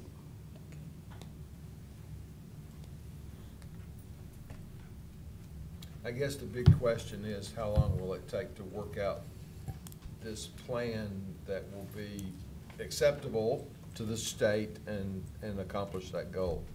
I think we could do it pretty quickly. Well, we have to have state board approval before we can spend any bond money on any project. So we would need to, if we wanted, for example, to get approval from them at their April meeting, our deadline for that is next week to get the information to them. And that's Right. just it's the 23rd, I believe it is. I'll check the date. But, and that is just to get them to approve that we can move forward with the project. It doesn't have to be completed by that time. Right. Mr. Downs, when you stepped out, there was another recommendation to purchase some of their CIP requests, but to utilize the $1 million towards that, and the county would release that, but those projects, I do not believe, have made the cut for this year. Not yet, they have not, no. Correct. We're I not just wanted finished to with them. update you since you were, Right. but Okay.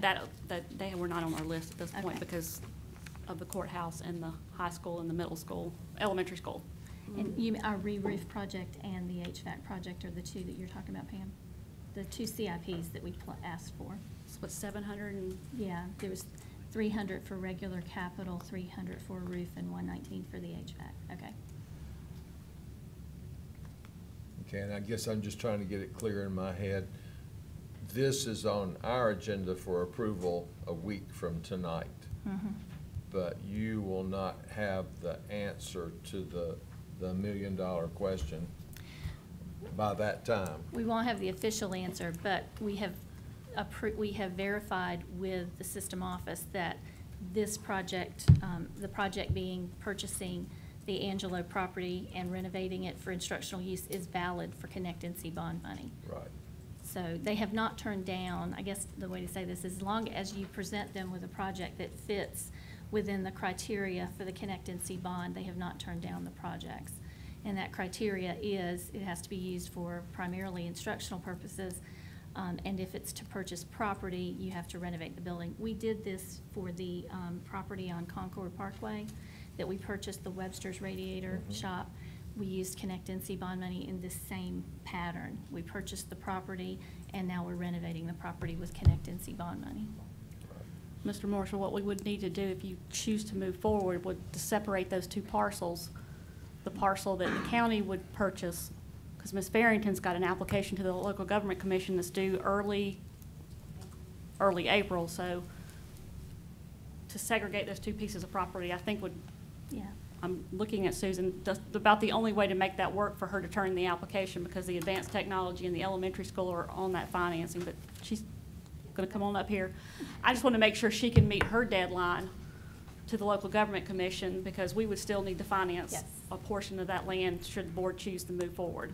We will have to have the documentation in hand for the settlement, for the purchase of the property and all the legal documents ready by the first part of April. I think it's like April 2nd or something. And that would be what you said was like 2.2 or something, the other piece, Yes. not your piece that you're going to go to the state with. 2.214. It's actually, the cash on that is 1.721, because part of that's a donation. So 493,000 is a donation. Okay, And then so that's the part. 1.721 is the price, yeah. So we'll get those updated. The restaurant building is sort of the anchor that makes all the deals sort of fall into place. And the upfit work that will be needed to make it educational, and then we talked about that, and you said something about, this is sort of a short-term thing. So I guess I've got sort of two questions. Who has looked at the building to know what upfit is feasible, and at least generally speaking, what's it gonna cost? And does it present a problem, and I might have understood the short-term part. Okay. If the building goes away, is that just something you don't really talk about up front until you get the approval, and then it goes away and nothing really changes? Or is that gonna end up coming back later on, we got a problem because the building's not there, and it was structured because of the building? In good faith, we need to use the building. This is not something that we would say we're going to do this and then not renovate it and not use it. But I think that the point is, I've questioned Raleigh, our system office, and our state board about if we use it for 5 years and then decide we're gonna tear it down and build a new structure, is that okay? And they said there's no amount of time that we hold you to using it. But we're obviously not gonna spend money to renovate it and then not use it. We would only do that if we could use it for an instructional valid purpose. And so the first part is, do we know what kind of shape the building is We've in? inspected the building, we walked through it with the owner, we walked through it with our building person. It's pretty much gutted already. It's not optimal, it's not gonna go into a master plan that is our long-term development. It's usable for something in the short term. We've talked about 2 or 3 options that don't require, I mean, it's a finite space, it's across the street. And there's only so much renovation money that we would want to put into it. So I do think it's more short-term than long-term as a solution. And if we could come up with a long-term solution where we wouldn't have to do that, it'd be preferred. It's the only way to make the deal work, because there's not enough money to even fund the re-roofing of 2,000 and the HVAC upgrades. Then I think we don't have any options. Okay, all right, thank you. I think it's a good way to work it out if you could do it, but I don't think I'd want to put any money in that building though. I mean, because it's gonna be, I mean, if this deal can all work out like we're hoping it will work out, then it's probably gonna be a couple of years before you get anything on that site anyway. So why would you want to spend money on a building that you know is no good? As long as it's there, there's no requirement for you to do anything to it. So why would you? There is a requirement. Oh, so you do have to do something to it, though? That's right. So you have to make it usable. That's right. Nothing And else it for an wasn't outdoor as bad closet. as we thought it might be. That's true. We had a vision before we actually inspected it that I think was worse than what we found. But to Dr. Spalding's point, if we were not limited with those restrictions to have to use that building, we would have a solution that would be better than spending money on renovating that space. So we're looking for programs, for example, that could go in a space that is not as upfitted as some other, you wouldn't move a nursing program in there. You might consider art, or you might consider some other type of program that wouldn't require such nice space. Right. I agree with you. I wouldn't want to spend a lot on it, knowing Yeah. you're not going to keep it. Right. And ideally, that would not be our first choice on how we would use the Connect NC bond money, but that was the only other option that we could come up with to find $1 million to put into the project. So we had identified the money for the South Campus area out of the Connect NC bond money, not based on purchase of raw property, but based on land that we had, that would have a usable building on it. This is a usable building, marginal, but usable. And I believe, Pam, to your point, if we split this deal, then the county is only going to be purchasing the one piece of property. We'll be doing the other part, right? Correct. That might be the cleanest way to go. And this agenda item will need to be Modified. revamped, since it's taken a different direction. Yep. And so we'll be able to put that together by next week. The one part, I think certainly if we're gonna add the 1.7 million in for the financing, that could be for next week. I don't think that it's necessary for us to have all the answers for the property that we're gonna purchase, because that's not gonna come through the county. It's gonna be the college doing that part. Right. And so there, to this point, is no earnest money securing this Not yet. contract. The request from the seller is $135,000 in earnest money. Mhm. But we have not, they contacted me this morning just for an update, and they're waiting to find out what the county wants to do before we've given them any money. And the earnest money comes with the execution of the agreement. Right. So the agreement has to be then split. We have to modify the agreement too. Okay. Yep. Well, I think the college has done an excellent job of evaluating any potential properties that might be available in that area. I think it's clearly demonstrated that expansion is going to be imminent. If you look at the number of students attending Rowan Cabarrus Community College, the Cabarrus number has grown substantially and continues to grow.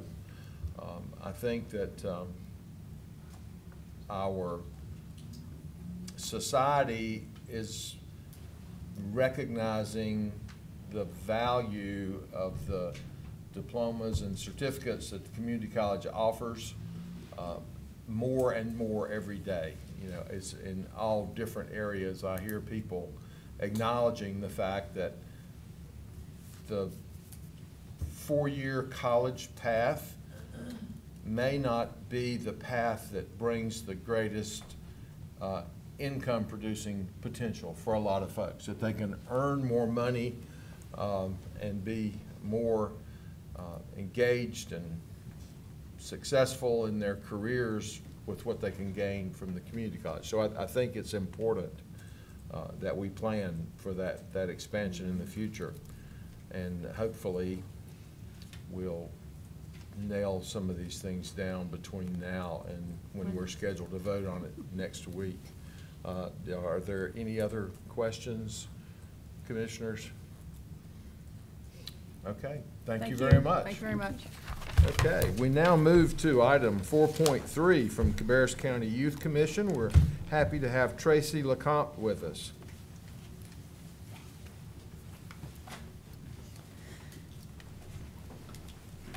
Thanks for having us this evening. I would like to welcome Napor Parikh, who is the president of our Youth Commission. I do want to personally thank you all for all of the support that we have through the 4-H program and our youth development program.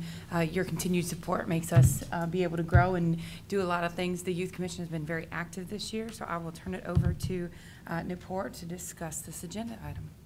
Thank you, Ms. LeCompte. Good afternoon, Commissioners. Throughout the years, the Youth Commission decided that we needed to update our bylaws. As time changed, we decided that there's some things that we have to add and some things we need to take away. I'll just go over some main points. You have been provided a copy of the bylaws in front of you.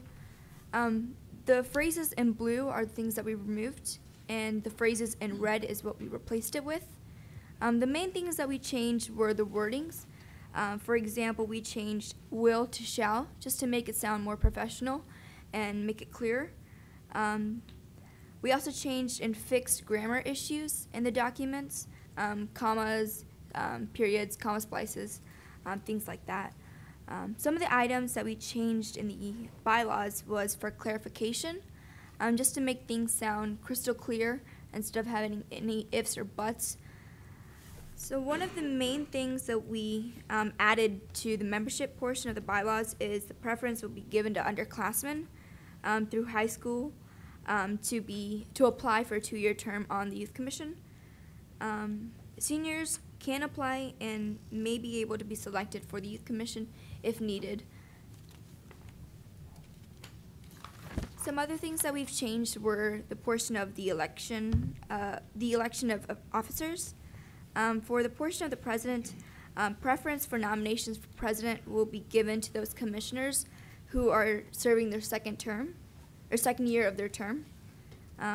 We didn't change anything in the vice president, secretary, or historian portion of the bylaws. We did add 2 positions, the treasurer and the parliamentarian. The treasurer will be able to be responsible for keeping up the financial records for the Youth Commission, both for travel and spending accounts. And we also added the parliamentarian position, and this person will assist the youth, specifically the president, during the meetings to maintain order and to govern meetings according to the parliamentary procedures. One major thing that we changed in the bylaws was changing from council to commission. We were considered the Youth Council before, and then our new name is the Cabarrus County Youth Commission, so we had to change that wording to be accurate with our name. We also changed a lot of the names for the committees. For example, we changed Education Committee to become Operation Committee. The reason we did that is we wanted a title that would fit the description of the committee. We felt that Education Committee's name should be Operation because there's a lot of different things that the Education Committee has to do. For example, be responsible for planning education opportunities, events, and projects for the commission. The duties have also changed a little bit on the bylaws. We added that the youth commissioners will work alongside county departments and community groups to identify and discuss issues facing youth in our community. So that was the main changes of the bylaws. There are small and nitty-gritty changes that we made, but you can find that on the new set of bylaws that's presented in front of you. Okay, very good. Questions, commissioners? Yeah, Thank you. I think y'all have done an excellent job on this. I applaud you. That's a tedious job going through bylaws, but certainly I was glad to see that you added that parliamentarian position. Somebody that's well-trained in that area is highly sought after. Yes. Just about every board that we participate in, there are questions that come up, and most of us are not as well educated as we should be on Robert's Rules of Order, so you're creating a valuable commodity there. Thank you. Thank you very much. We appreciate you being with us. Thank you, you too. Okay, moving to the next item from Infrastructure and Asset Management, Eagle Scout Project Proposal from, we're glad to have Kyle back up, and also Mark Fassett III.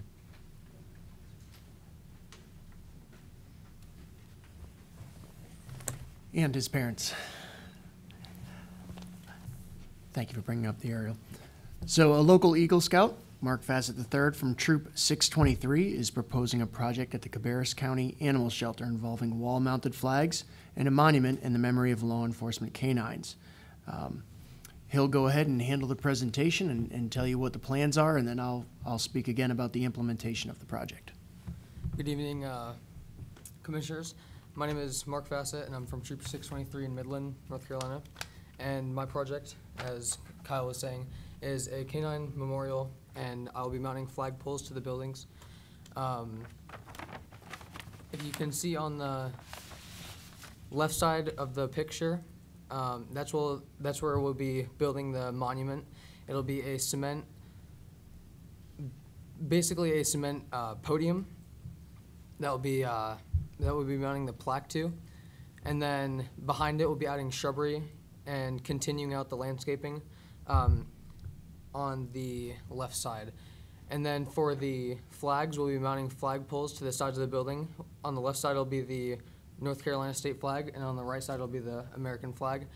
And for the lighting on the flags, it will have mounted solar lights on the flags, or on the flag poles, so you won't have to take them up and post them in the mornings and the evenings. And then for the lighting for the memorial, we will have 2 metal poles coming out of the ground that will be secured in as well, and then have solar lights mounted to the tops of the poles. So infrastructure and asset management, specifically the director, Michael Miller, will handle the project management of this. We will handle ULOCO, even though the monument's only going in a couple inches in the ground, and it will actually be our staff that actually handles the mounting to the building and tap-conning that in and making sure that's all there. And we'll coordinate this schedule with Mark most likely in the next 2 weeks. Once the board approves next Monday, we'll go ahead and start that process, and he will begin the project, and we'll make sure that we get a pictorial update to the board. There'll also be a sidewalk continued that goes from to the left of the existing sidewalk going in front of the building. He's planning on putting pavers blocks and pavers sand down there, kind of a maintenance-free landscape, but an ease of access for the deputies that park on that curbside there to get across that grassy area. And that'll also segregate that landscape garden area where that monument will be, and his bronze plaque that he's working on putting in there. So we'll kind of continue with the existing landscape block that's there, just continue that out so everything's matched. And you have a diagram if you want to display. Yes. I have a diagram. I wanted to clarify my thinking while you're looking. Mark, on the, are they going to be physical flag poles, or are they going to be mounted on the wall of the building? So have you ever seen like the house flagpole that you see on the mounted to the side of houses? It'll just be that. It'll be a 5-foot flagpole, and it'll be mounted using just a metal mounting bracket, and it'll be on an angle pointing upward. Oh, I see. Okay. Yes, sir. There is an overhang on that, but it should be fine. We'll work with them and get all the solar lights installed. Okay, other questions for Mark? I'm just curious how you came to this project. So that's a great question. Thank you. So my biggest motivation for this project was, well, I love animals. Animals is one of my biggest compassions in life, and we have a animal rescue. We help run and we manage an animal rescue, 4F Animal Rescue, and we go hand in hand with the Cabarrus County Animal Shelter on numerous occasions, and they've been a huge help fostering, rescuing, really just helping out the animal shelter. And That's your vet time too, working with Dr. Bob. yeah, I also worked with a vet for a while, and one of our locations was at the animal shelter, and we helped out there a lot as well. And you know, the biggest reason was mainly because the canine unit and animals are my biggest compassions. He had a lot of heart going into this, and the plaque that he wants is a bronze plaque, and he's working on getting some prices. It's not as quick for people to get back to us on this, but he does have a proposed literature that he wants to read, so if you could go ahead and read that. Yes.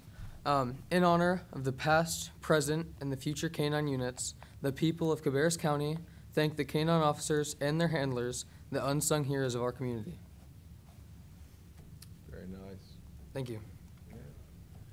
Well, congratulations on the pursuit of your Eagle Scout. That's. I appreciate it. That's fantastic. So that's the bronze plaque. Will we list any canines that have been killed in action from Cabarrus County on there, or that will be the sum total of it? Well, what the plaque will be, an 18-inch by 18-inch bronze plaque. And my first idea was to have the killed in action animals and handlers, but it'd be a really it'd be a huge commitment to constantly go back and update it every time there is a loss. So what I figured that would be it'd be a less costly for us to keep going back and use maintenance on it, is just to have this and then a picture of a German Shepherd, because that's like the face of K-9 units. It'll encompass everything and take care of all of that, so. If I remember correctly, part of the Eagle Scout project is the fundraising portion to Yes, pay sir. for this. Can you tell us a little bit about what you're doing in that regard? Absolutely. So, as most of you know, Woodsmen of the World organization, they help out a lot in Eagle Scout projects, and our family is a member of the Woodsmen organization, and I'll be presenting my project to them as well April 2nd, and they will be either funding a very large majority of my project, or if not all of my project. And if I cannot come up with that, I'll be going for donations from Lowe's, Home Depot, 84 Lumber, stuff like that, any of those companies. Mark, do you attend one of our local schools, our public schools? Yes, sir. I go to Cabarrus Charter Upper Academy. Okay, I'm sure they're proud of you just as well as your parents are. Thank you. Good I appreciate project. that. Thank you very much, and thank you, Dad. If I remember correctly, when my son did an Eagle project, I was heavily recruited to provide manual labor as well. So I'm sure you are also, so Yeah, thank I was you trying to reel both. him in and get some of these projects. I was also a GC, so I was trying to take some of his unrealistic ideas and put them to practical. Tone this down a Great, little bit. great. so. Well, you came up with a good end solution, I think. Thank you. I Thank appreciate you very much. We appreciate you being here. Thank you. Thank And you. thank you for the project. Okay, next item up is 4.5, and that is a resolution amending the Board of Commissioners meeting schedule. I think that just adds a couple things. Terry, do you want to bring us up to date on that? Yes, sir. Just to update your schedule for 2018 to include the legislative meeting that's held on March 29th from 9 to 9 a.m. And also the first summit for 2018 that evening on the 29th at 6 p.m. Great. Thank you very much.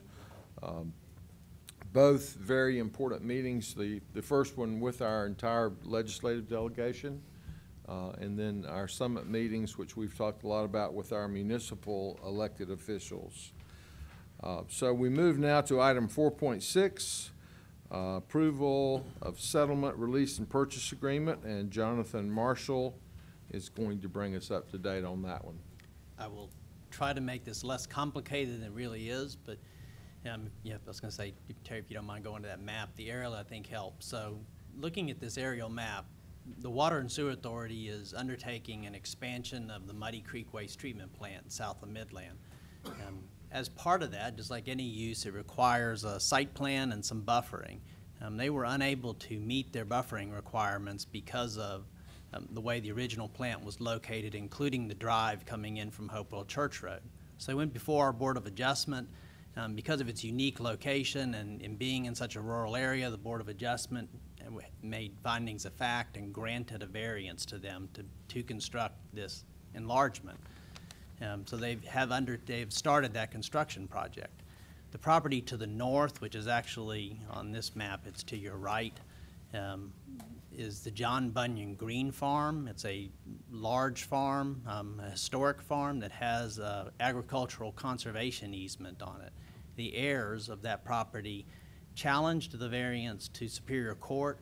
That challenge was dismissed, but the Water and Sewer Authority began to move forward with a condemnation action but also negotiation with them to find a solution. So this is the solution before you.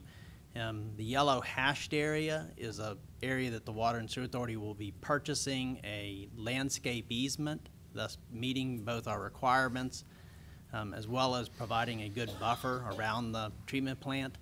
In the middle hashing, that is an existing leased area that the county acquired and owns.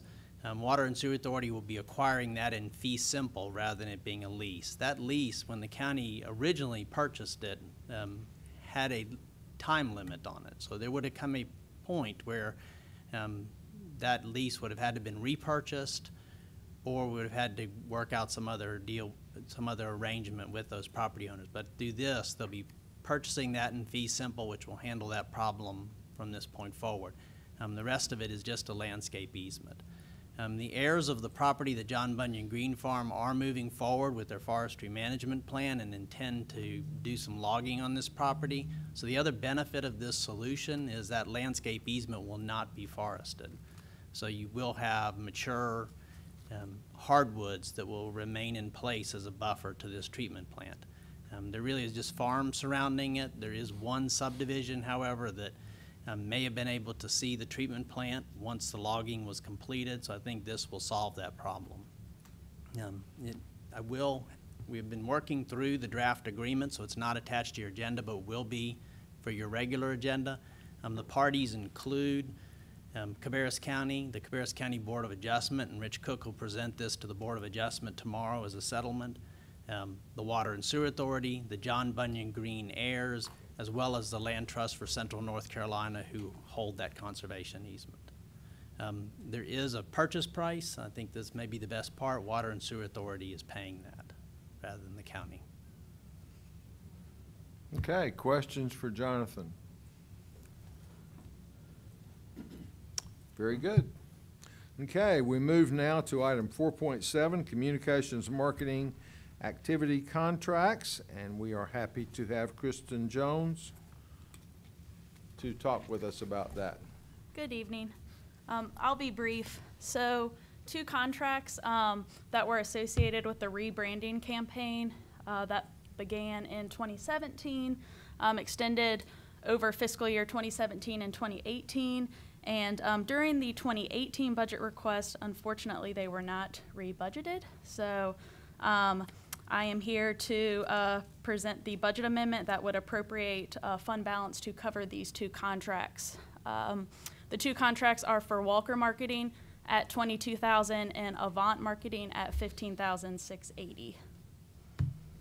Are there any questions? So this is something we've already approved and it just didn't get moved forward, right? Correct. So it's fixing the paperwork. Pretty much. Okay. Any questions from anyone else? Thank you very much.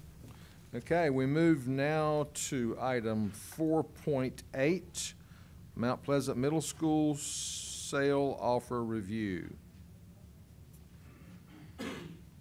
And I've got down Kyle and Jonathan. So Jonathan went to get Kyle. Jonathan, okay.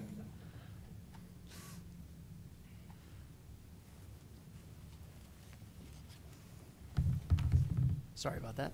No problem. Cabarrus County has received, at this point, it's 2 offers for the sale of the old Mount Pleasant Middle School located at 8325 North Carolina Highway 49 in Mount Pleasant, North Carolina. The parcel for sale was only the main parcel, so not the one across the street that has the 3 ball fields and the lights on it. So we wanted to bring these 2 proposals in front of the board. Obviously, Rich Cook has already reviewed both of the proposals, but he's not here today to speak about it. So I wanted to bring these in front of the board so you can view both of them. And we have Harris and Doug from New Branch who are representing us as our real estate consultants, and they can go ahead and come on up.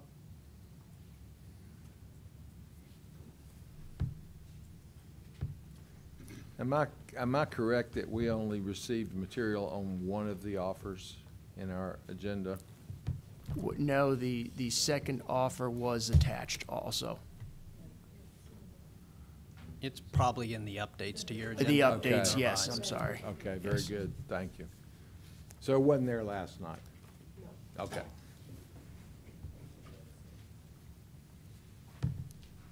Do you guys want to speak about the first offer? We can go through the particulars of that. We can scroll down into that. Start off on the first one, and then I'll. That's the first one. You speak on that one, and I'll show on the next one. All right. Oh, sorry. Okay. The first offer we received was from Primax Properties. They offered $250,000 for the property. And they have a scheduled closing of February 28th of 2019. So a rather long due diligence period. The rest of it is pretty straightforward and basic. We tried to keep the contract very simple so that we could easily compare multiple offers side by side. Any questions on that offer? We have not gone back to them and discussed the time of that due diligence period in terms of access, liability, who would be paying utilities during that time, all the types of expenses that go into that the county is assuming right now. So none of that has been discussed with them.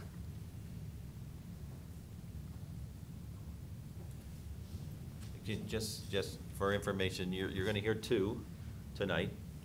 You can accept, next Monday, you'll be coming back before you Monday night to accept one or the other as your base offer, or you don't have to accept either one, and you can continue to process out and try to get more proposals. But remember that once you accept a proposal, then that starts the process of the upset bid. The upset bid is 10 days. That's correct. So 10 days from that date, anybody who has any interest has an opportunity to upset that bid within the next 10 days. And then we will bring that back to you at your next meeting to consider that. And the process will continue on until there are no additional bids, and then it'll ultimately come down to you. Do you accept and agree with that last and final bid, both in price and concept and plans for the property? Question, County Manager. Yes, sir. And that is, if we do accept one of these bids. That's correct. Which would be obviously the higher bid. Well, that's totally up to you. If we did that, and it goes into the upset bid process, and then we get, or to upset that bid, it would have to be, what is it, 10 or 15% higher than that? I don't have the paper, Mr. Something. Cook was not able to make it. 5%. but- It's roughly 5%. It has to be Yes. somewhere Yeah. around, it would have to be 5% to upset the other bid, the higher Correct. bid. Correct. But it wouldn't be, in no case would we take less than the bid that we would be accepting if we do that on. And even by accepting this to start the process, in the end, you may still have the decision that you don't want to do anything and you want to keep the property or hold it or start all over again. Well, it's not like we're in a serious time constraint on that. However, the sooner we can move it, the better it will Sure. be, because we don't want the building and property vandalized like Yeah. we've seen other buildings happen to us And we in the are past. still maintaining the Sure. interior environment to make sure that the pipes and the mildew and the other stuff don't Right. occur. So we're conditioning and we're also maintaining the grounds as well, either us or through the schools with their grounds contract. So we would want to stop that as soon as possible, no Correct. doubt. Correct. The schools currently are paying for it out of their operating budget, but we assume it on July 1st. And we've already bought 2 bulk loads of fuel to get us through the winter to keep that from the pipes bursting. And we've already had instances of vandalism.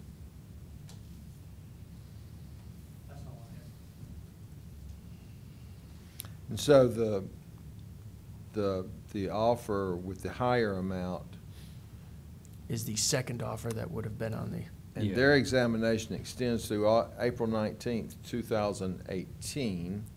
The other one is February of 2019. That's right. 28 days on this one, or 28 days on one and 280 days that's correct. on the other one. Mhm. And the price is 510,000. Right. That's right. And who is it? The second offer, what's the official name, Doug? It's Corporate Funding Associates 2 LLC. Right. I don't know if we can we share with you who they are, or do you need to know that?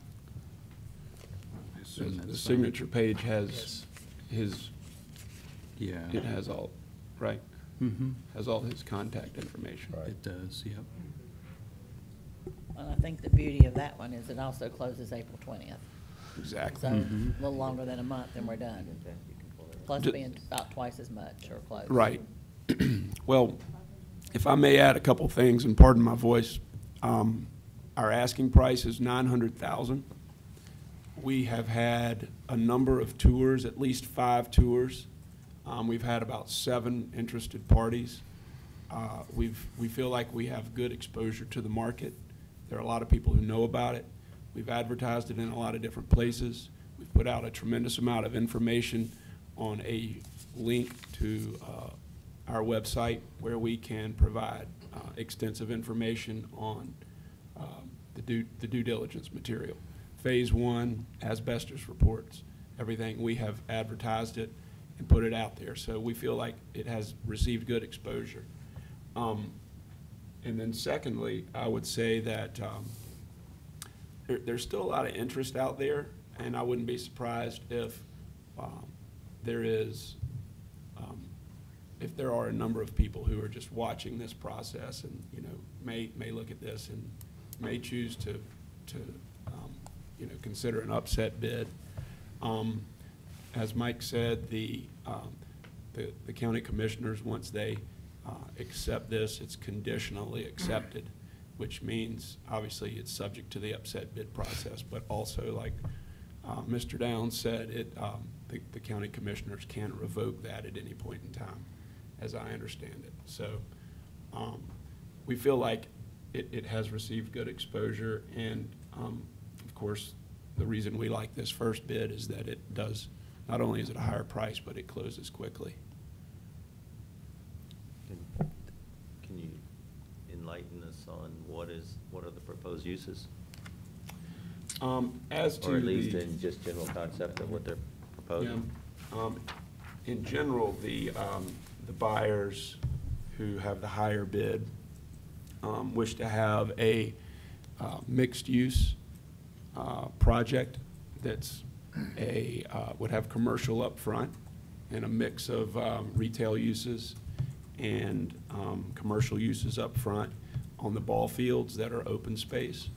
And then they are intending to preserve both the gym and the auditorium and kind of renovate those and have those made available to the public and kind of have them more community oriented.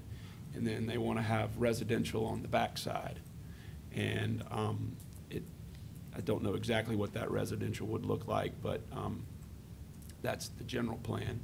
And they've also shared that they view themselves as civic-minded, and they are familiar with Mount Pleasant. The town has been good to them, so they want to kind of give back and do some good things for the town.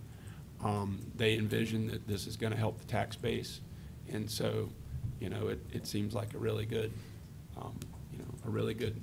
use. Of course, would have to go through the planning department, but I think they've all met with the planning department, and we have met with the planning department too to get an understanding of what might be acceptable.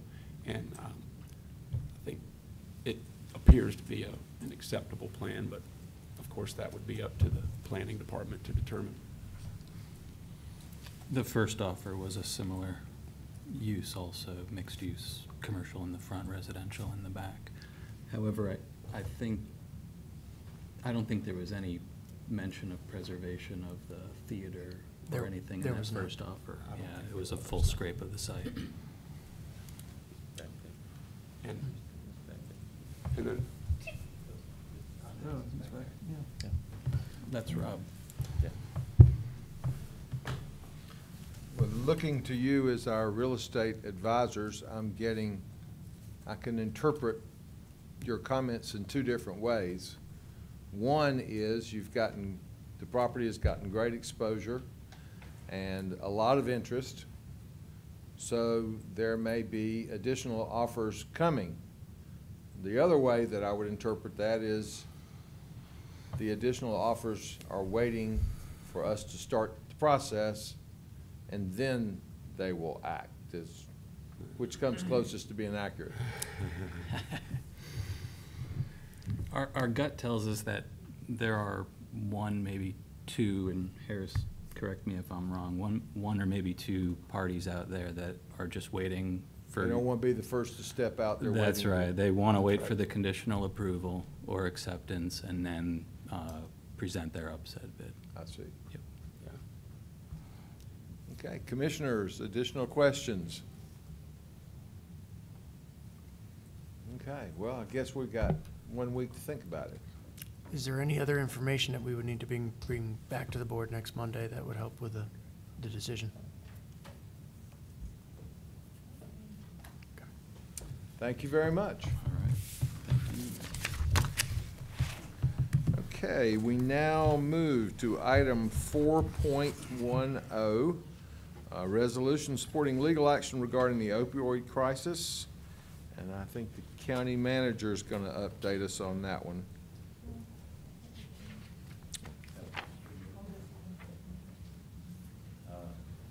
Yes, sir. This is a proposed resolution.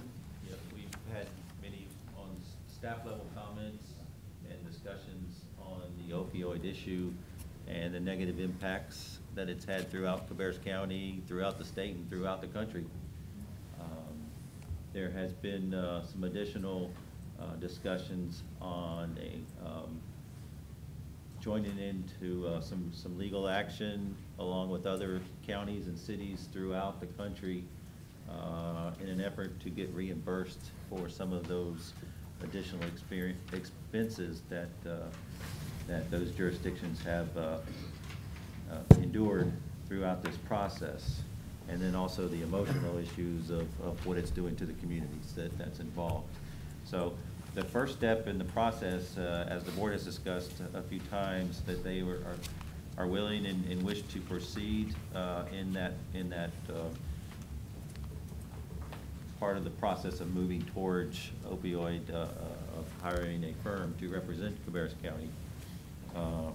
In order to do so and to move the process along, the board has to adopt and approve a resolution in supporting the legal action regarding the crisis, the opioid crisis.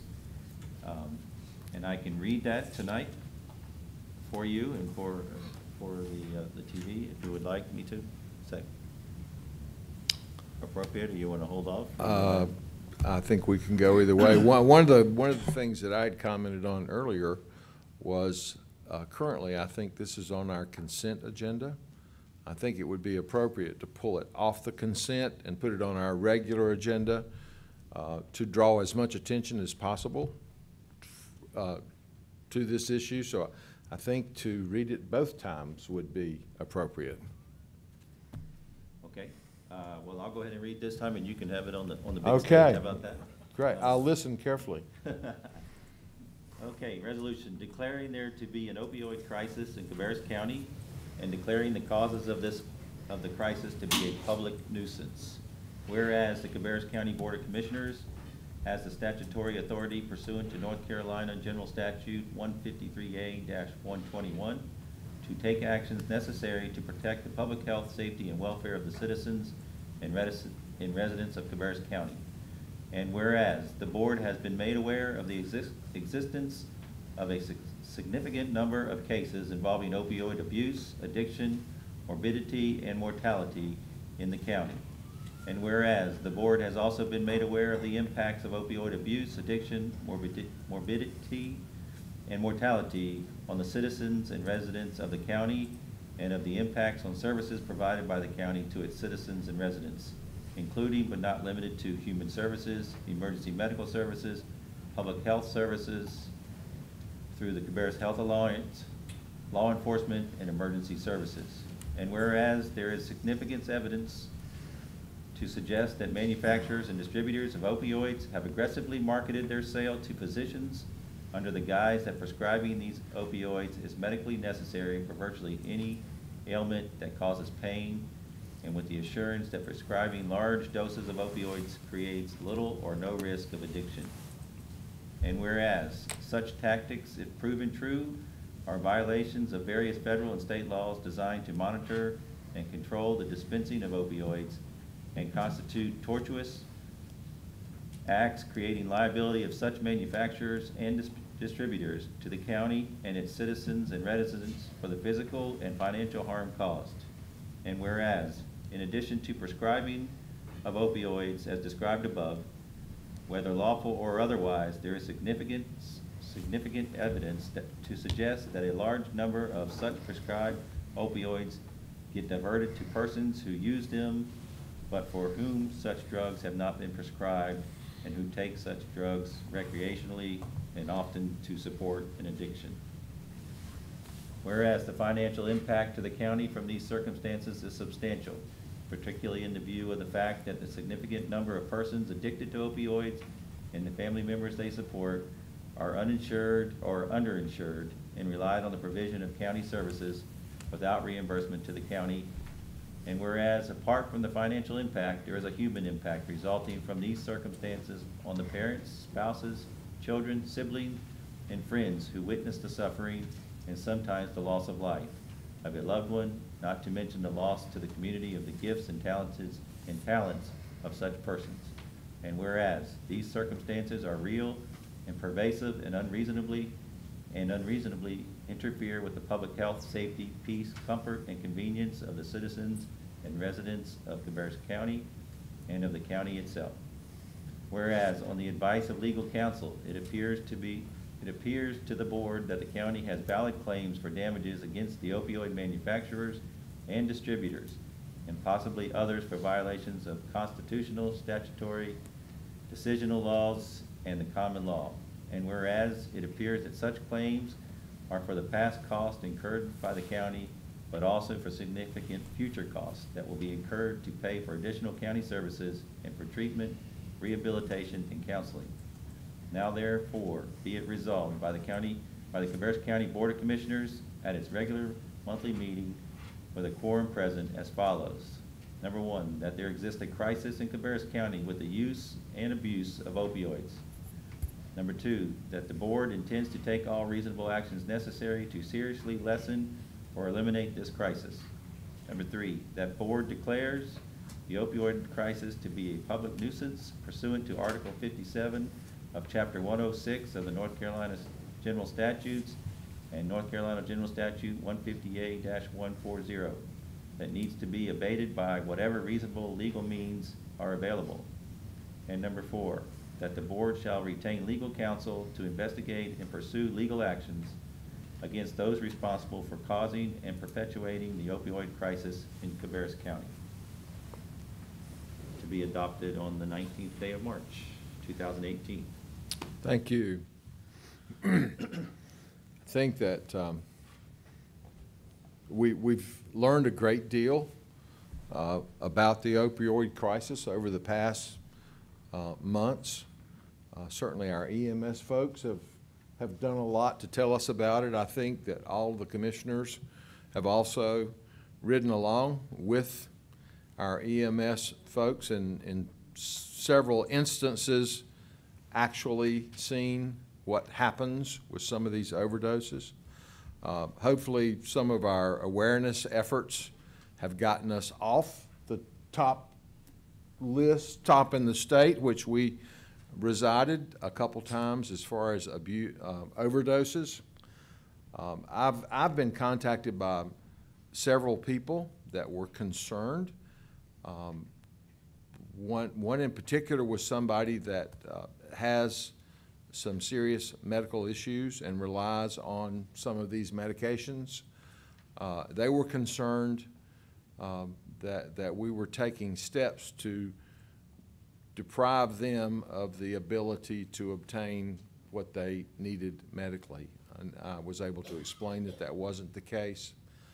Same thing with this legal action we're discussing. is not directed towards our local medical community, nor any of those legal users. But the bigger problem, and which I didn't totally understand and probably don't still, but I would highly recommend that anybody that wants to learn more about this, read the book, Dreamland. I don't have the author name with me, but I certainly will at our regular meeting next Monday. But they go into great detail explaining how this process has evolved over years, and the methods of distribution and some of the consequences, and all of the issues about how that contributes to heroin use and addiction, and it's a scary thing. So I would encourage anybody to take a look at that book as well. Did anybody else have comments or questions? Just a very small thing. At the bottom of the first page, it says addition instead of addiction. Yeah, saw that. Caught it when I said it. Addition Next to instead, the yes. last word, yeah. Yeah. Small thing. Okay. Any other comments? The only comment I had, Mr. Chairman, is that addiction is not a problem that's going to go away. I mean, by instituting this legal action, or whatever, however it's deems to be done, it's not going to make the problem go away. But we have come up with things that we're doing in county to hopefully reduce the episodes of drug overdose. And the Mental Health Advisory Board that we just recently formed, I mean, to better understand the drug addiction problem. So it's not like we're waiting to see what happens with this. This is a problem that's been going on, and it's going to be ongoing, and until we all get a handle on it. But it will hopefully slow it down quite a bit, though, which is the intent. And I think that it's a good thing that we're going to move forward on this. Thank you. Okay, anything else? Mr. Chairman, real quick, I did have a conversation with our district attorney earlier, and she had read the information, and she and I and Rich Cook, our legal counsel, will have a short conversation prior to next week. So there may be some tweaks in there, but we'll make sure we note those tweaks prior to. Okay. Okay. Moving now to item 4.11 from Emergency Management. Adoption of ordinance amending Chapter 34 of the Fire Prevention and Protection of the Cabarrus County Code of Ordinance. We're happy to have Bobby Smith and Steve Langer with us. Good evening. Thank you for having us. We're here to request consideration of adopting an ordinance amending Chapter 34 of our Fire Prevention and Protection Ordinance. Most of these proposed text amendments come from recommendations from the State Fire Marshal's Office in relation to adoption of the code. They are attempting to get similar language through all local ordinances throughout the state. The one staff recommended change is found in section 34-30 of the item number 17. I think it's page 4 of the ordinance. This section deals with how countywide fire operational policies are adopted. It currently reads that if 2/3 of majority of the Cabarrus County Firemen's Association adopt a policy and the Fire Marshal's Office approves that policy, then that policy becomes countywide policy. Due to some organizational issues with that association, we are recommending changing that to the Fire Service Board. For those of you who recall, the Fire Service Board was established in 2013 after our fire study, and this board meets regularly. It's made up of the fire chief and the board president of each one of our fire departments, and they have been meeting consistently. Commissioner Poole attends those meetings as well. So it is our recommendation that we change that policy-driven area to that board as opposed to the Firemen's Association. So if these changes are agreeable, we're asking for a public hearing at your meeting next Monday night at 6:30 to adopt these changes. And our Fire Marshal, Steve Langer's here if there's any questions. Okay, questions for these gentlemen? I think most of the changes are pretty self-explanatory. Okay, thank you very much. Thank you. Okay, we move now to item 4.12, Capital lease for emergency management services, power stretchers. And we're happy to have Jimmy Lentz and Susan Farrington back to the microphone. The EMS department has identified a need for some power stretchers and got Jimmy here to explain you don't want me explaining the power stretchers, but I can help you with the financing of them. So I'm going to turn it over to Jimmy now to explain the need and what we want to do. It's been identified, and we are pushing heavily on enhancing a culture of safety within EMS in general, and definitely within our agency. And a part of that is reducing and minimizing the back or physical structural injury to the crew members that are associated with lifting, and reducing the opportunity or reducing the situations of lifting some of the heavier or some of the patients we're dealing with. And industry-wide, it appears a trend is going towards power assist or power lift stretchers. We had the opportunity for County Manager Downs and Deputy Manager Marshall and Kyle to come up and see. We had them doing some field tests, and the representatives here several months ago and looked at it. And we have decided on a product that we recommend, being Furno and the system that they offer, which will be power lift on the stretcher, and as far as loading into the ambulance, it takes all the lifting off the crew members in that situation. And we were made aware in the last few weeks with some discussions with County Manager Downs that there could be some contingent funding available now to go ahead and proceed with this project. These stretchers are going to go a long way. Some of the major issues as far as workman's comp issues, safety issues for our paramedics and that are out there every day trying to maneuver those stretchers over curbs and up and down hills and yards and everything else. These stretchers are truly state-of-the-art. While they are expensive, I think that the overall claims, potential claims in the future of workman's comp, the missed hours of work, and even more importantly, the potential injuries to our paramedics, and those that may be on those stretchers as they're being maneuvered. These pieces of equipment are again, they're twofold. They're for our own safety, our employees' own safety, and those patients that are taken care of. And instead of purchasing them as a lump sum, you can see that it's a rather large number there. We are proposing to lease them, and at the end of the 6 years, they replace them again with new ones again, and then we start the process over. We can spread out the cost over the years instead of paying one lump sum. But then also at the end of 6 years, we'll be getting brand new units again, and just continue to move. One of the advantages, I'm sorry to interrupt, but one of the advantages associated with the lease is the maintenance of the equipment during the 6-year term. It was going to be, from the manufacturer, it was estimated that the maintenance was $6,500 a year per stretcher, and within the lease portion of it, that'll be covered during the lease period. So it was kind of the deciding factor to make it look like it was a good option, or make the lease look to be a better option than a straight-out purchase when you dealt all those factors in. Yeah, it eliminates the two things: the lifting, the heavy lifting, but then also the tipping. And it's, I mean, in the demonstration we saw, it was virtually almost impossible to tip one of those things over. It minimizes it for sure. Yeah.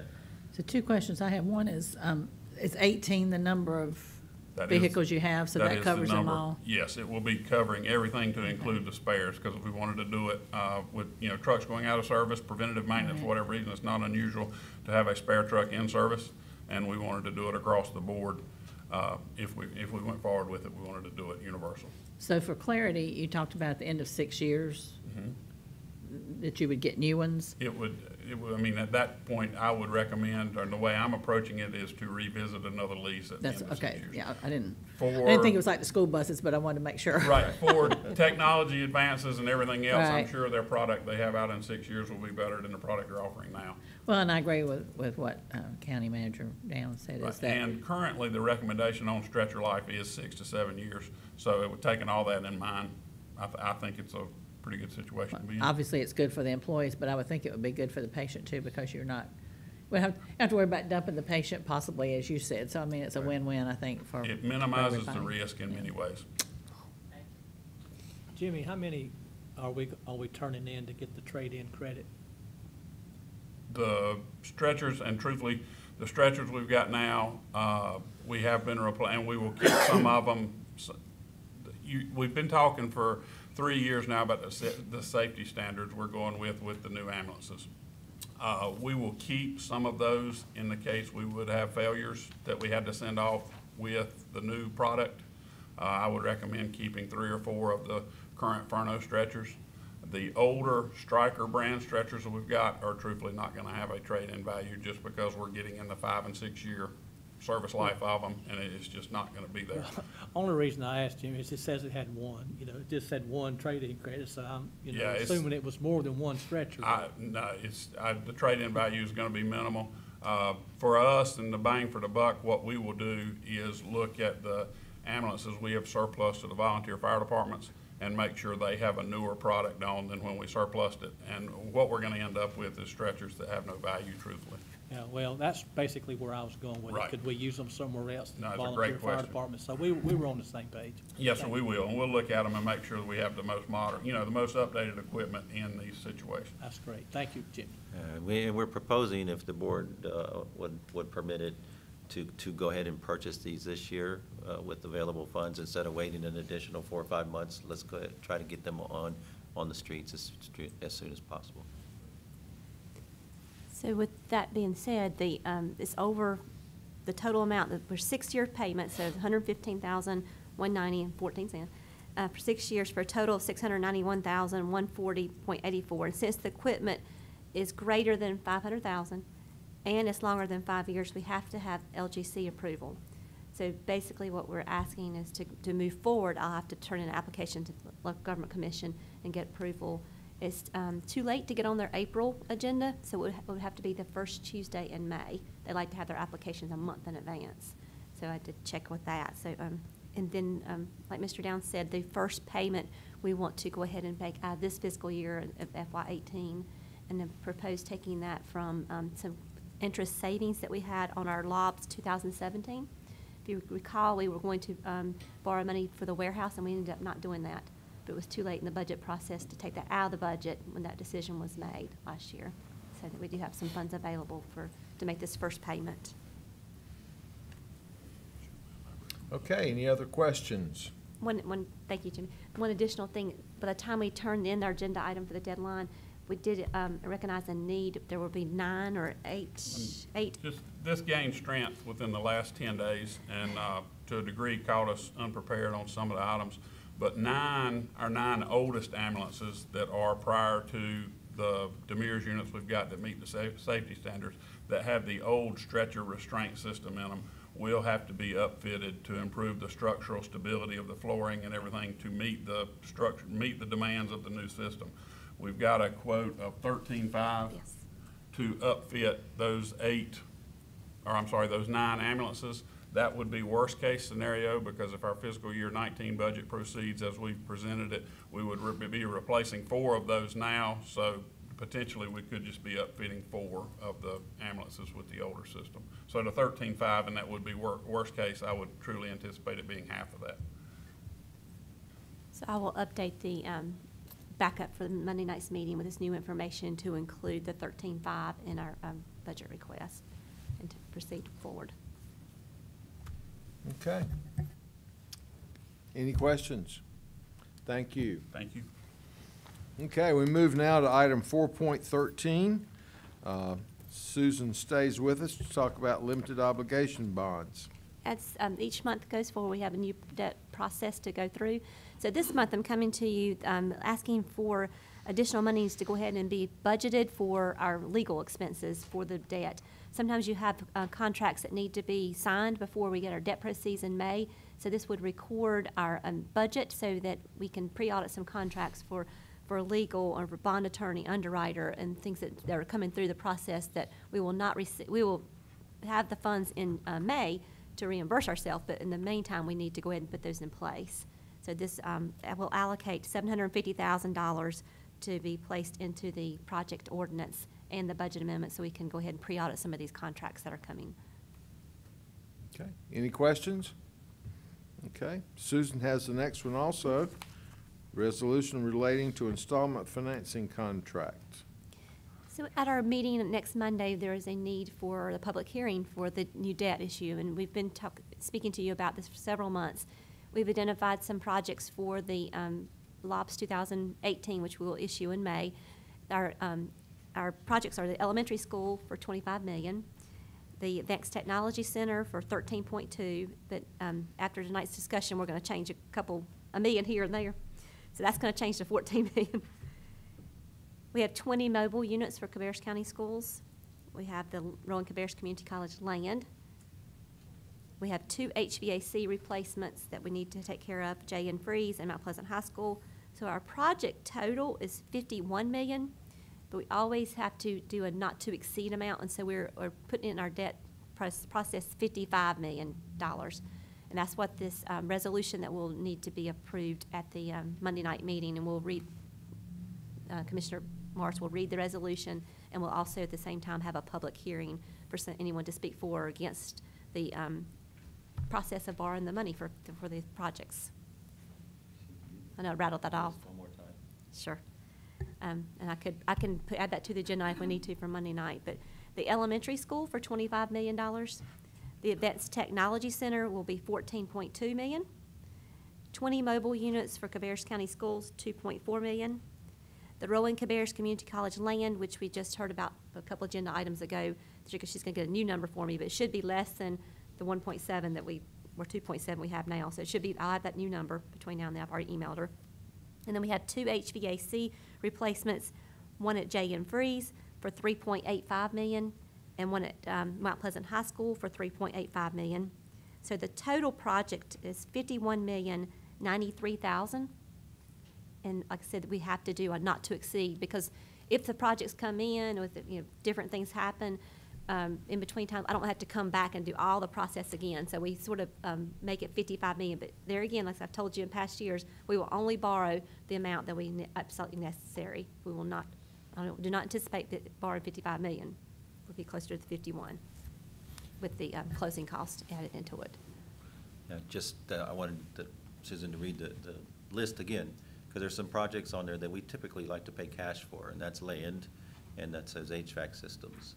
But at this time, we don't have the cash available to do that, so therefore we want to include them in on this debt cycle. So we'll keep you posted on that as it evolves. And it's not because they're not important. We got a long list of needs, and we've identified some of those as cash. But these large projects here that we would prefer to, if you permit us, to go ahead and include them in on this debt cycle. So, because they need to be done sooner than later. So, like Mr. Downs said, we normally want to pay cash for those items because you don't want to pay 20 years on some of these projects. So what we've done is we've structured the debt where the smaller projects we will pay off in 5 years. The Advanced Technology Center and the new elementary school will be 20 years, of which traditionally we have in our debt. But those smaller projects are, and the schedule is to pay those off in 5 years. And that's the way we've structured our debt. And you're speaking of the small ones, is the HVAC? HVACs, and the land. And the Correct. mobile units for Cabarrus County Schools. Okay, any other questions?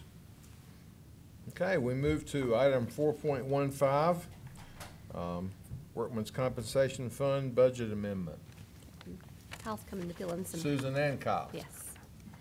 So once a year, the Finance Department goes through and we review our workers' comp, seeing where we are, because it can fluctuate from year to year.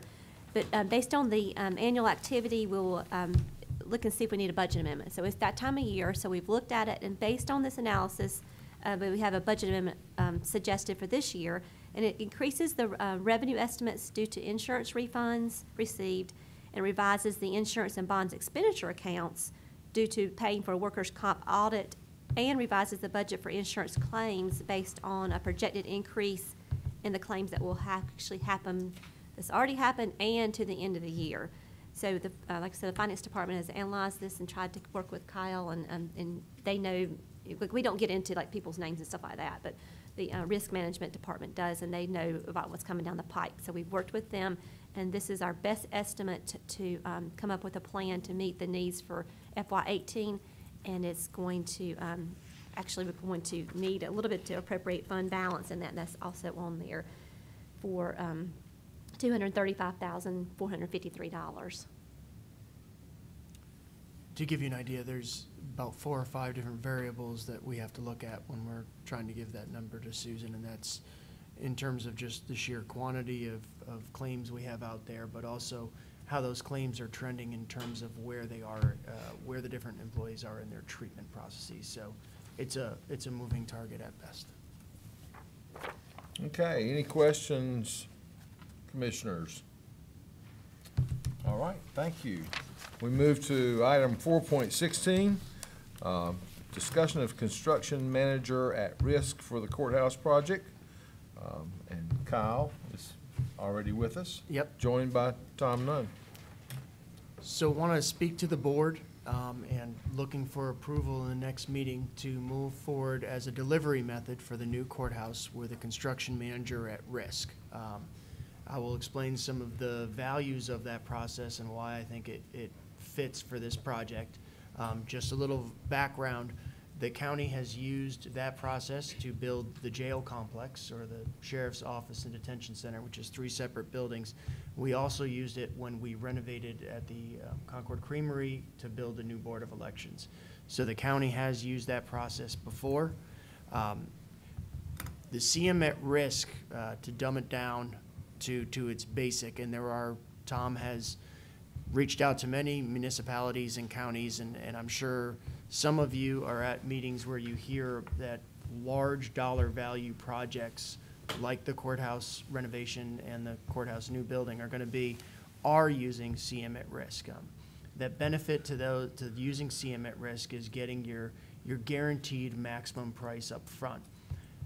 I would also tell you, in my opinion, as the person who would be tasked with building it and using those tax dollars, my biggest positive to drive from it is the conflict resolution that happens up front between the architect and the GC. So that construction manager at risk is obviously a licensed GC. They're in a lot of those meetings up front where they're identifying where your issues are going to be in terms of building something, not just on the expense-wise, but also on the feasibility of getting it in there, making it work, and the ongoing maintenance afterwards.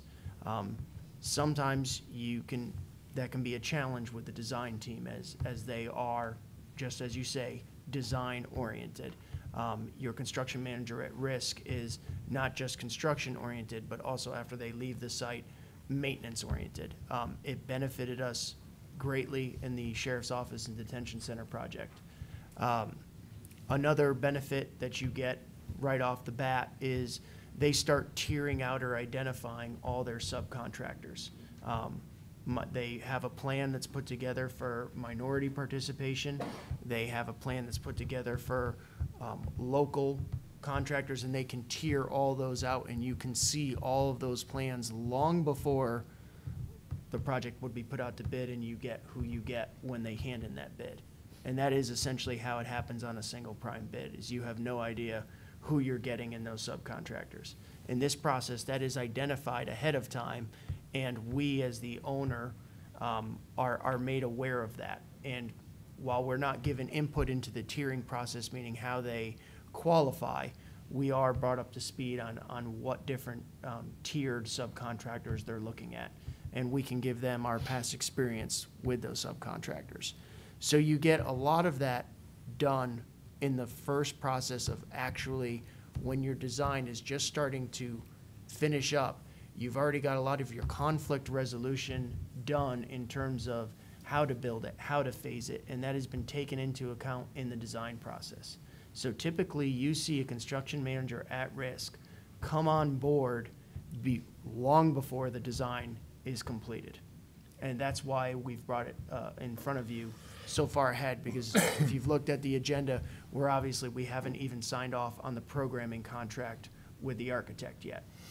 But it would be county staff's desire to post an RFQ, that's how you go about getting a CM at risk, and follow a very similar process as we took with hiring the design architect for the courthouse, whereas we would gather hard copy electronic RFQs, and then we would make a selection probably for 3 to 4 finalists, depending on the sheer number, and bring them in for an interview panel, just like we did with the design architects. However, I've spoken with Judge McGee and Judge Hamby. They do not see a desire to be on that panel. So I would be looking more for county staff that I've already identified and goes through our construction projects, and also would be asking again, if possible, for board participation. So, Kyle. Sir. You heard the discussion about the Kannapolis Middle School situation. I did, sir. So, if we had a construction manager at risk for that project, we probably wouldn't have encountered all the issues that we did. Is that correct? I think that you're in odds of having a more fluid project and seeing a lot of that up front. Yes, in suitable soils, you're always going to run across, unless you've got a... With that exception, because that's understandable. But when you're talking inside the walls, yes, I would tell you that as I listen to that, that's what I Not that thought. we're going to do graphics on the courthouse gym floor, but things of that nature that was on that long list of things that we've seen, we won't be seeing that. The reason for a construction manager at risk is to protect ourselves in that design and in that bidding, and get the most bang for our buck and get through all the conflict resolution. When I say that, people think I mean talking things out in therapy when I say conflict resolution. I'm talking actual where pipes and columns and things are going to go in that building and how they're going to be put in. And that's incredibly important when you're taking on a project the sheer size that we are with, and I say this because this is extremely important for this project. You have 0 laydown area and 0 storage space down there. So whoever you hire, this is going to be like the companies that build things in downtown areas where they can carry maybe at best 2 days worth of stock on site. I assure you the phasing of this project, the design of this project, and the relationship between the CM at risk and architect would be crucial to that, and crucial to delivering that in a timely manner, which will also be incredibly important in this project. Yeah. Go ahead. I was going to say, you mentioned earlier that they're through the construction, then you said something about maintenance. Your construction manager at risk is typically very good at looking at the design of rooms that nobody cares about except I am when the building is Right. done. And they are typically able to look at that and say, you've got a water heater in the corner that you're not even going to be able to pull the filters out because you made it so small, meaning they'll be Okay. talking about the architect in that case. So typically, your construction manager at risk is looking at these things thinking cost of ownership. They tend to have a better look at cost of ownership. And the salary for this person, was it built into the budget for this, or? We've not established the budget at this time, but yeah, it will be. Yeah, in our, we have line items in our CIPs for design, and that's where we would be putting this. We do have funds in there. We obviously would not get a CM at risk. I think if they're on board being paid by the county this year, I'm just going over the timeline in my head, it would probably just be for 1 month, because just the sheer volume of applications we're gonna get, and then scheduling a full day of interviews, which can be a lot, and then making the decision after that, it's a timely process to go into that. But their compensation is built into that Yes, guaranteed guaranteed maximum price, They're not I'm sorry. actually, as a contractor, they're not actually doing any of the work, they're overseeing all the work. Correct. And I think it really needs to be emphasized, we've heard in the past that, this eliminates bidding. It does not eliminate bidding. It allows you to pre-qualify your subcontractors, to package those bids. So in fact, you may have many more bids being taken than you ever would in a standard project. You might package just part of the plumbing for some reason, and that allows, again, some smaller local bidders to be pre-qualified and have the opportunity to get some of that work. I think this will actually dovetail quite nicely with the fact that it is 2 different buildings, because I fully anticipate different subcontractors being used for the different stages of the buildings. Bless you. Okay, other questions? I think it's certainly the way to go. in my background, I've read the contracts. It doesn't really change, and I don't, my dealing with what I have to deal with out in the field. But I know that for these types of projects of a lot of what Kyle said, it certainly will work. And I'm happy to sit on with the group to interview them if the board says chooses, unless somebody else wants to do it. But I'm happy to volunteer to do that. I think you probably got the job. Just, I have heard comments from local subcontractors that have indicated that they feel like this process gives them the best opportunity to be able to participate in local projects. And so I think anything that we can do that makes it more attractive for our Cabarrus County subs is certainly something that I think there's a lot of value to that, to us and to them both. Any other questions? Thank you very much. I think that takes us to item 4.17, discussion of Minnie Brooks Act exemption. Correct. Which I think I read about during the previous materials. Oh, from last month? No, for the one you Oh, just finished. that is correct. It actually, it was included in that background information from the school of government. Right. Yes. So the Minnie Brooks Act exemption, what we're proposing, what Infrastructure and Asset Management is proposing, is that they would like to be included in the Minnie Brooks Act exemption for engineering, phase 1, phase 2, and surveying services. And I will explain to what that exemption means. In all of our kind of consulting, architect, engineering services, we have to put out an RFQ currently. We have to leave that RFQ up for a certain amount of days, and then we have to review anywhere from 3 submissions to, in some cases, just under 20 submissions. You have to review all of those. They range from 10 to 20 pages. And then in some cases, you would set up interviews. In other cases, you would have conversations with some of your finalists. But you have to go through that process to choose that service. And we go through the same thing with architects. And if you notice, this agenda item is not including architects in this. We just want a Minnie Brooks Act exemption just for phase 1 surveying and engineering. And the lock on it is it cannot be a higher than $50,000 project.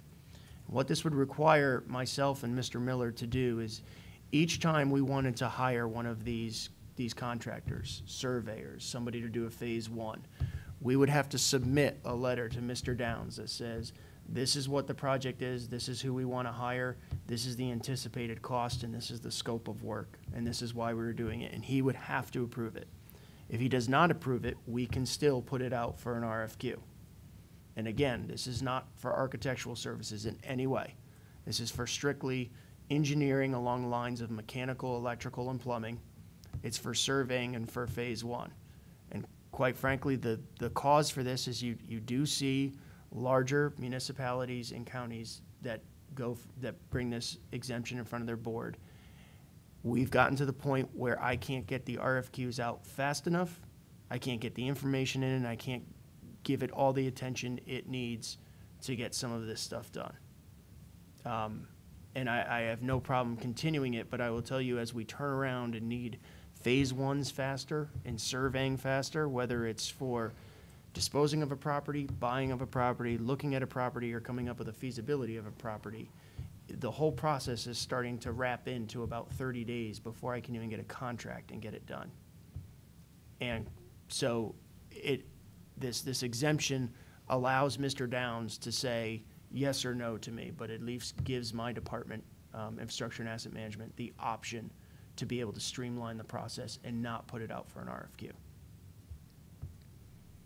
Tom, legally, did I miss anything? No, I think you're fine. Okay, any questions? Makes sense. Okay, we move now to item 4.18, new courthouse project design contract. You're still up. Yes, sir. Seems like an eternity. The county has worked with Silling Architects on a programming-oriented contract for the initial stages of design of the new courthouse building and the renovation to the existing courthouse. The programming and initial design contract will carry the project to the point where delivery method oriented contract will be needed for the construction design and the construction administration. All right, what that goes into is there is not a standard to go to the next actual design contract. It has to be accompanied by what the delivery method of the building is. And until the board tells me if it's construction manager at risk or single prime GC bid, I didn't want to enter that contract with them. So we used what at the county we affectionately call this a bridge contract. It is an AIA. The county attorney has reviewed it and already made comments, and those comments have already been addressed. So it is a standard AIA contract, and it is specifically for programming. This basically means that Silling Architects will come in, and for the first month, they will be living at the courthouse for 2 weeks straight. They will be in several actual court cases proceedings. They already have them all scheduled out of where they would like them to land and what they would like to view. It will also be spending a lot of time with all of the entities in the courthouse, and more specifically, other entities that enter the courthouse and operate within the courthouse but might not have actual space in the courthouse. So all of that programming will go into the actual design.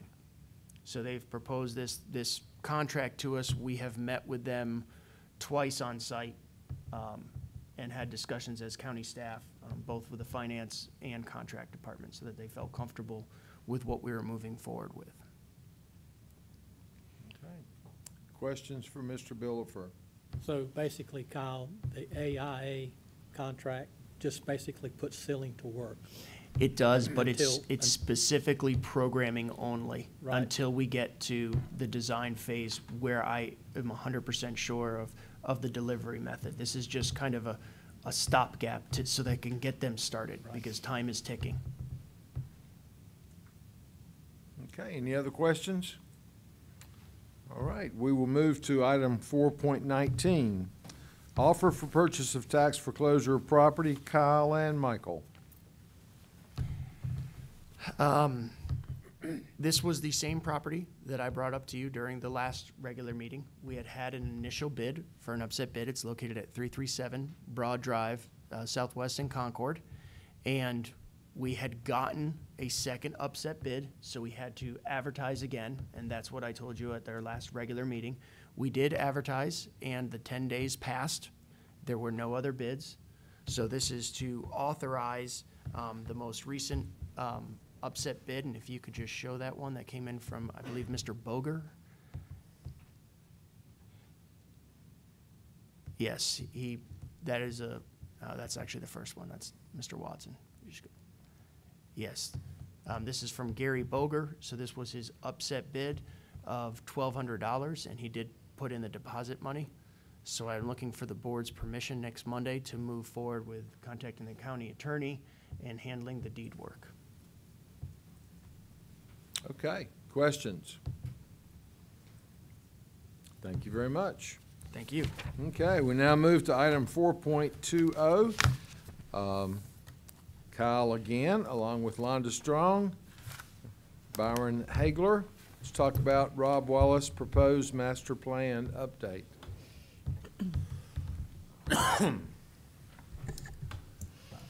Infrastructure and Asset Management and the Active Living Parks wants to provide an update on the master plan for Rob Wallace Park.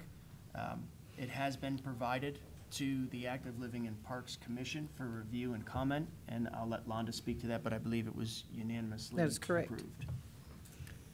And there's a memo attached to the agenda item referencing that. So we went through with Benesh engineers for this master plan. That's who we worked on this with. And we've identified the future phases. They go through 8 or 9 phases.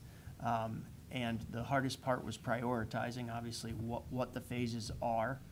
I would tell you that depending on the certain type of amenities demand of the area, some of those might change in the future, but we felt that currently with what is being requested of the Active Living Parks Department and what they're seeing, that we numbered them correctly in terms of the way the phases needed to be addressed. And I will let you two, because I've done enough talking. You can go ahead and speak to it.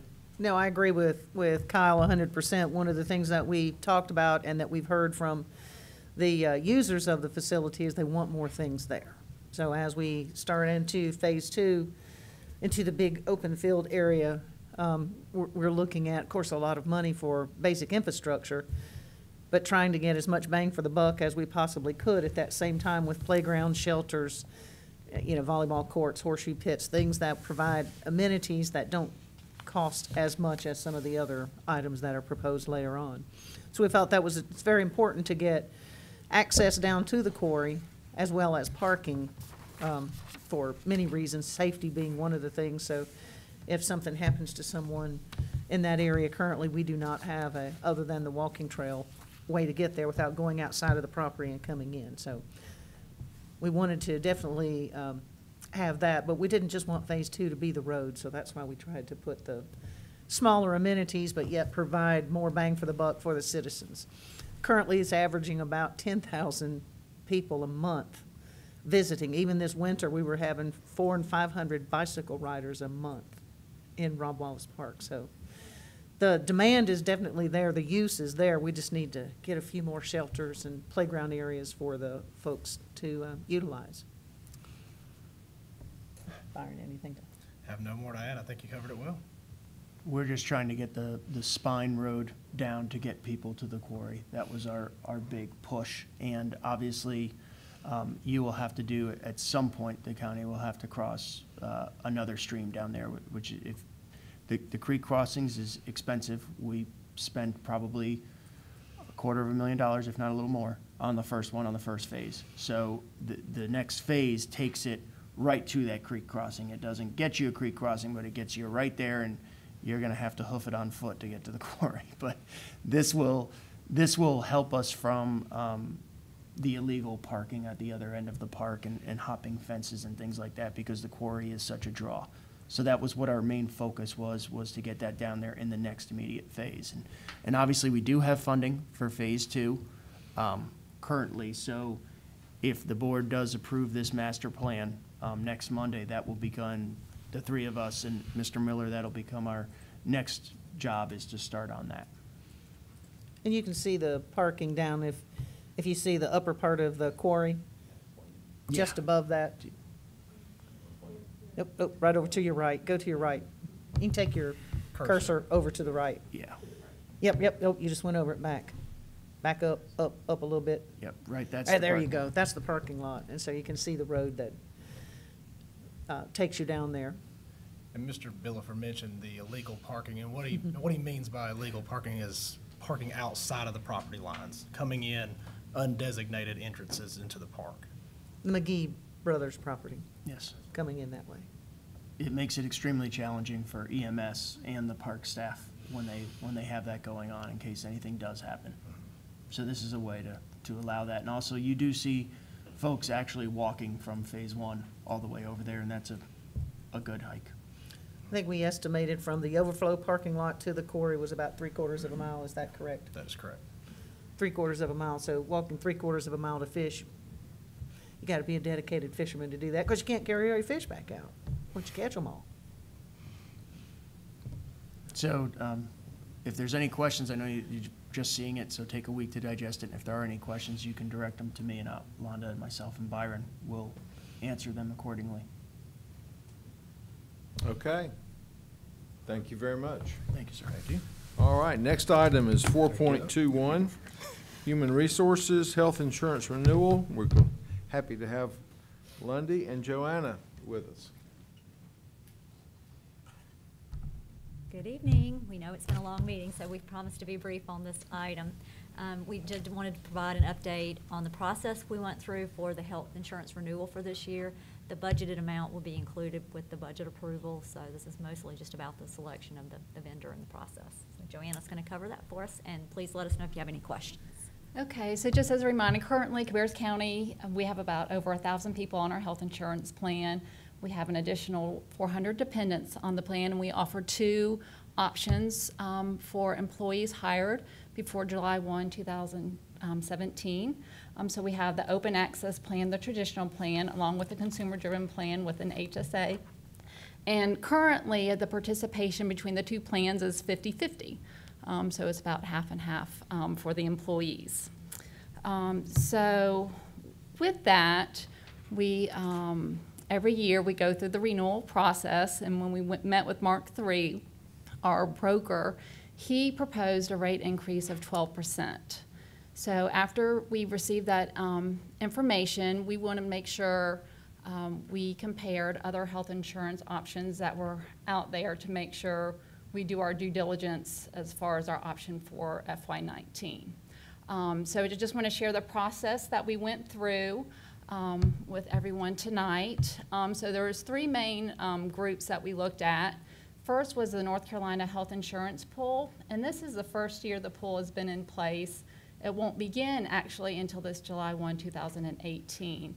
Another broker actually is administrating this pool that's been successful in other states. With the pool, you have more buying power. You know, you have more people in a group, so the administrative fee is typically less. You have a predictable budget, so you pay the same amount every month. So whether your claims rates are really high that particular month, you pay the same amount. And then also, even with multiple municipalities within that pool, you can still have your own plan design with them. That means we can create what we want for our employees. One thing with that, we would have to change to Blue Cross Blue Shield of North Carolina if we went that route. So knowing that, we compared the cost for that. Also Blue Cross Blue Shield of North Carolina if we were going to be on our own with them, and of course Cigna, who is our current provider right now for health insurance. So with that, we look at the administration fee, the pharmacy fee, the access fee, the stop loss, and how the stop loss works differently and the cost involved in that.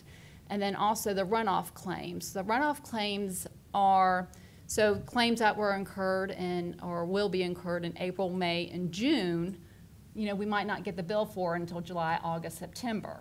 But even if we change to like the health insurance pool or Blue Cross Blue Shield, we would still be responsible paying for those claims with Cigna. So we would still have to budget for those claims. So from that, when we analyzed all three of them, when we did many spreadsheets and compared the cost and the analysis and looked in detail as far as what to propose. We proposed Cigna to continue with them for FY19.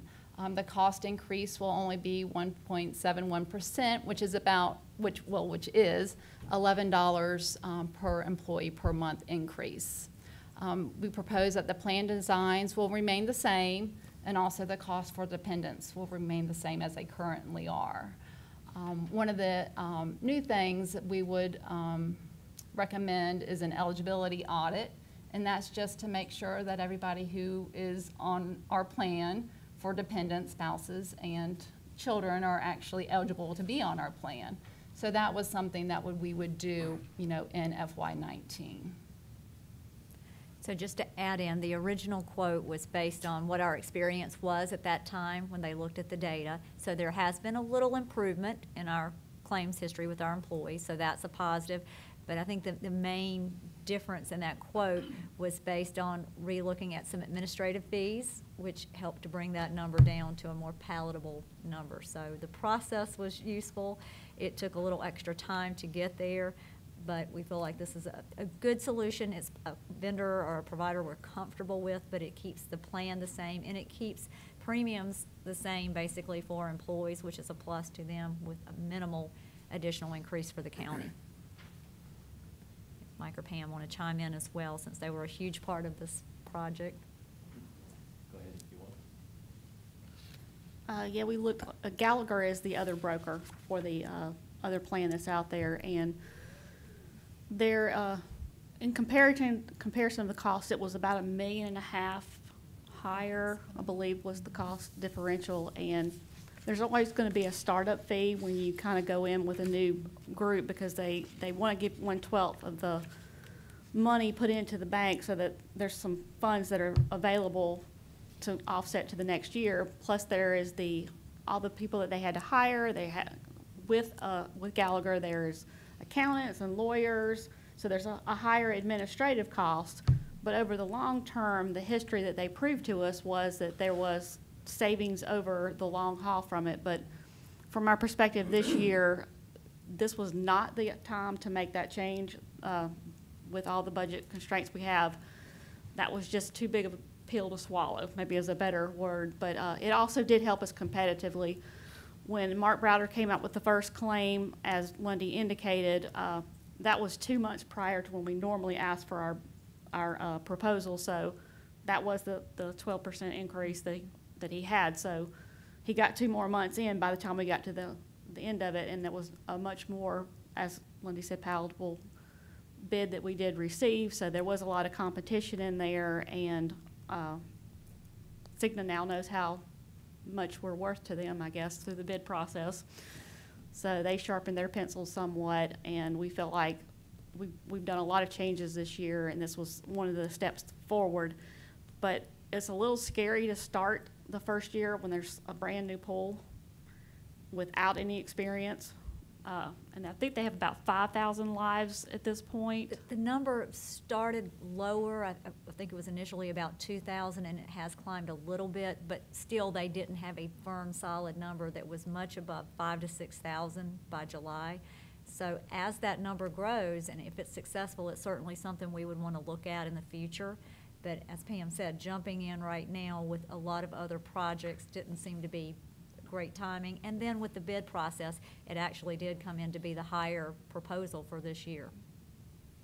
So we did evaluate all the numbers and kind of came back to the conclusion that this late in the game, this was the best option, was to continue forward with Cigna administering our claims and going through with Mark Browder, because we have another change in our system that we had to deal with too with open enrollment. So we feel like this financially was our best option, and based on the evaluation of what we did, but we indicated to Gallagher that there's always next year that we would come back and relook and reevaluate, but we would start in September instead of February. So it was kind of late to the table, and a lot of changes and adjustments to go through that just weren't worth the risk with everything else that was going on within the county.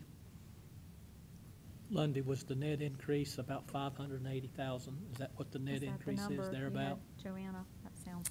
Yeah, so the about total right. will be $10,860,475. Compared to 10,000,000. 280. So about 580. Mm-hmm. And did our employees lose any benefits or anything? Exactly the same plan as we had, so no changes to the employees. The only difference they're going to experience really is this eligibility audit, and with that, we're just going to ask them to verify that the dependents they have on the plan are eligible to be on the plan. They'll provide proof that they should be covered. Okay, any other questions? Thank you very much. Thank you. Okay, next up is item 4.22 from the Sheriff's Office, Animal Shelter Fee Change. And we are happy to have a very patient Julie from the animal shelter to be with us tonight. Welcome. Hi, everyone. So this should be pretty brief. My proposal request is for a public price for offering a public service of microchipping. Right now, that is included in our adoption fee and for our rescue placements. But we would like to start offering it to the public upon reclamation of animals when they've lost them, come into reclaim, and also at rabies and microchip clinics to be able to offer them to the public. So right now, our cost to purchase a microchip is $4.95 a piece. We charge $5. I'd like to charge $10. So essentially, for every one we sell to the public, we could buy 2 in return. Okay, questions for Julie? Okay. Well, thank you for sticking with us through the whole process. You will be talking with Julie, and she's done an excellent job since she's been here. She's got grand visions of how we can make our shelter a better shelter in many ways. So you'll be, as we go through the budget process, you'll be seeing more of Julie. Well, maybe next time we can put her at the top of the agenda. Yes, at the beginning of the agenda. Okay, next item is approval of the regular meeting agenda. We've already discussed a couple changes on our consent agenda. We have eliminated item F5, so that would be deleted. I would suggest that we move F6, which is the resolution regarding the opioid crisis, move that to our regular business, which would make that G7.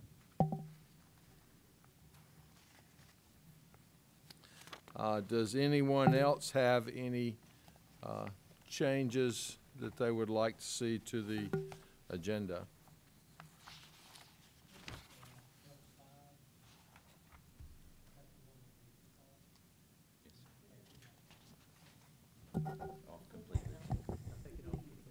Yeah, that's the one. F5's the one we said deleted.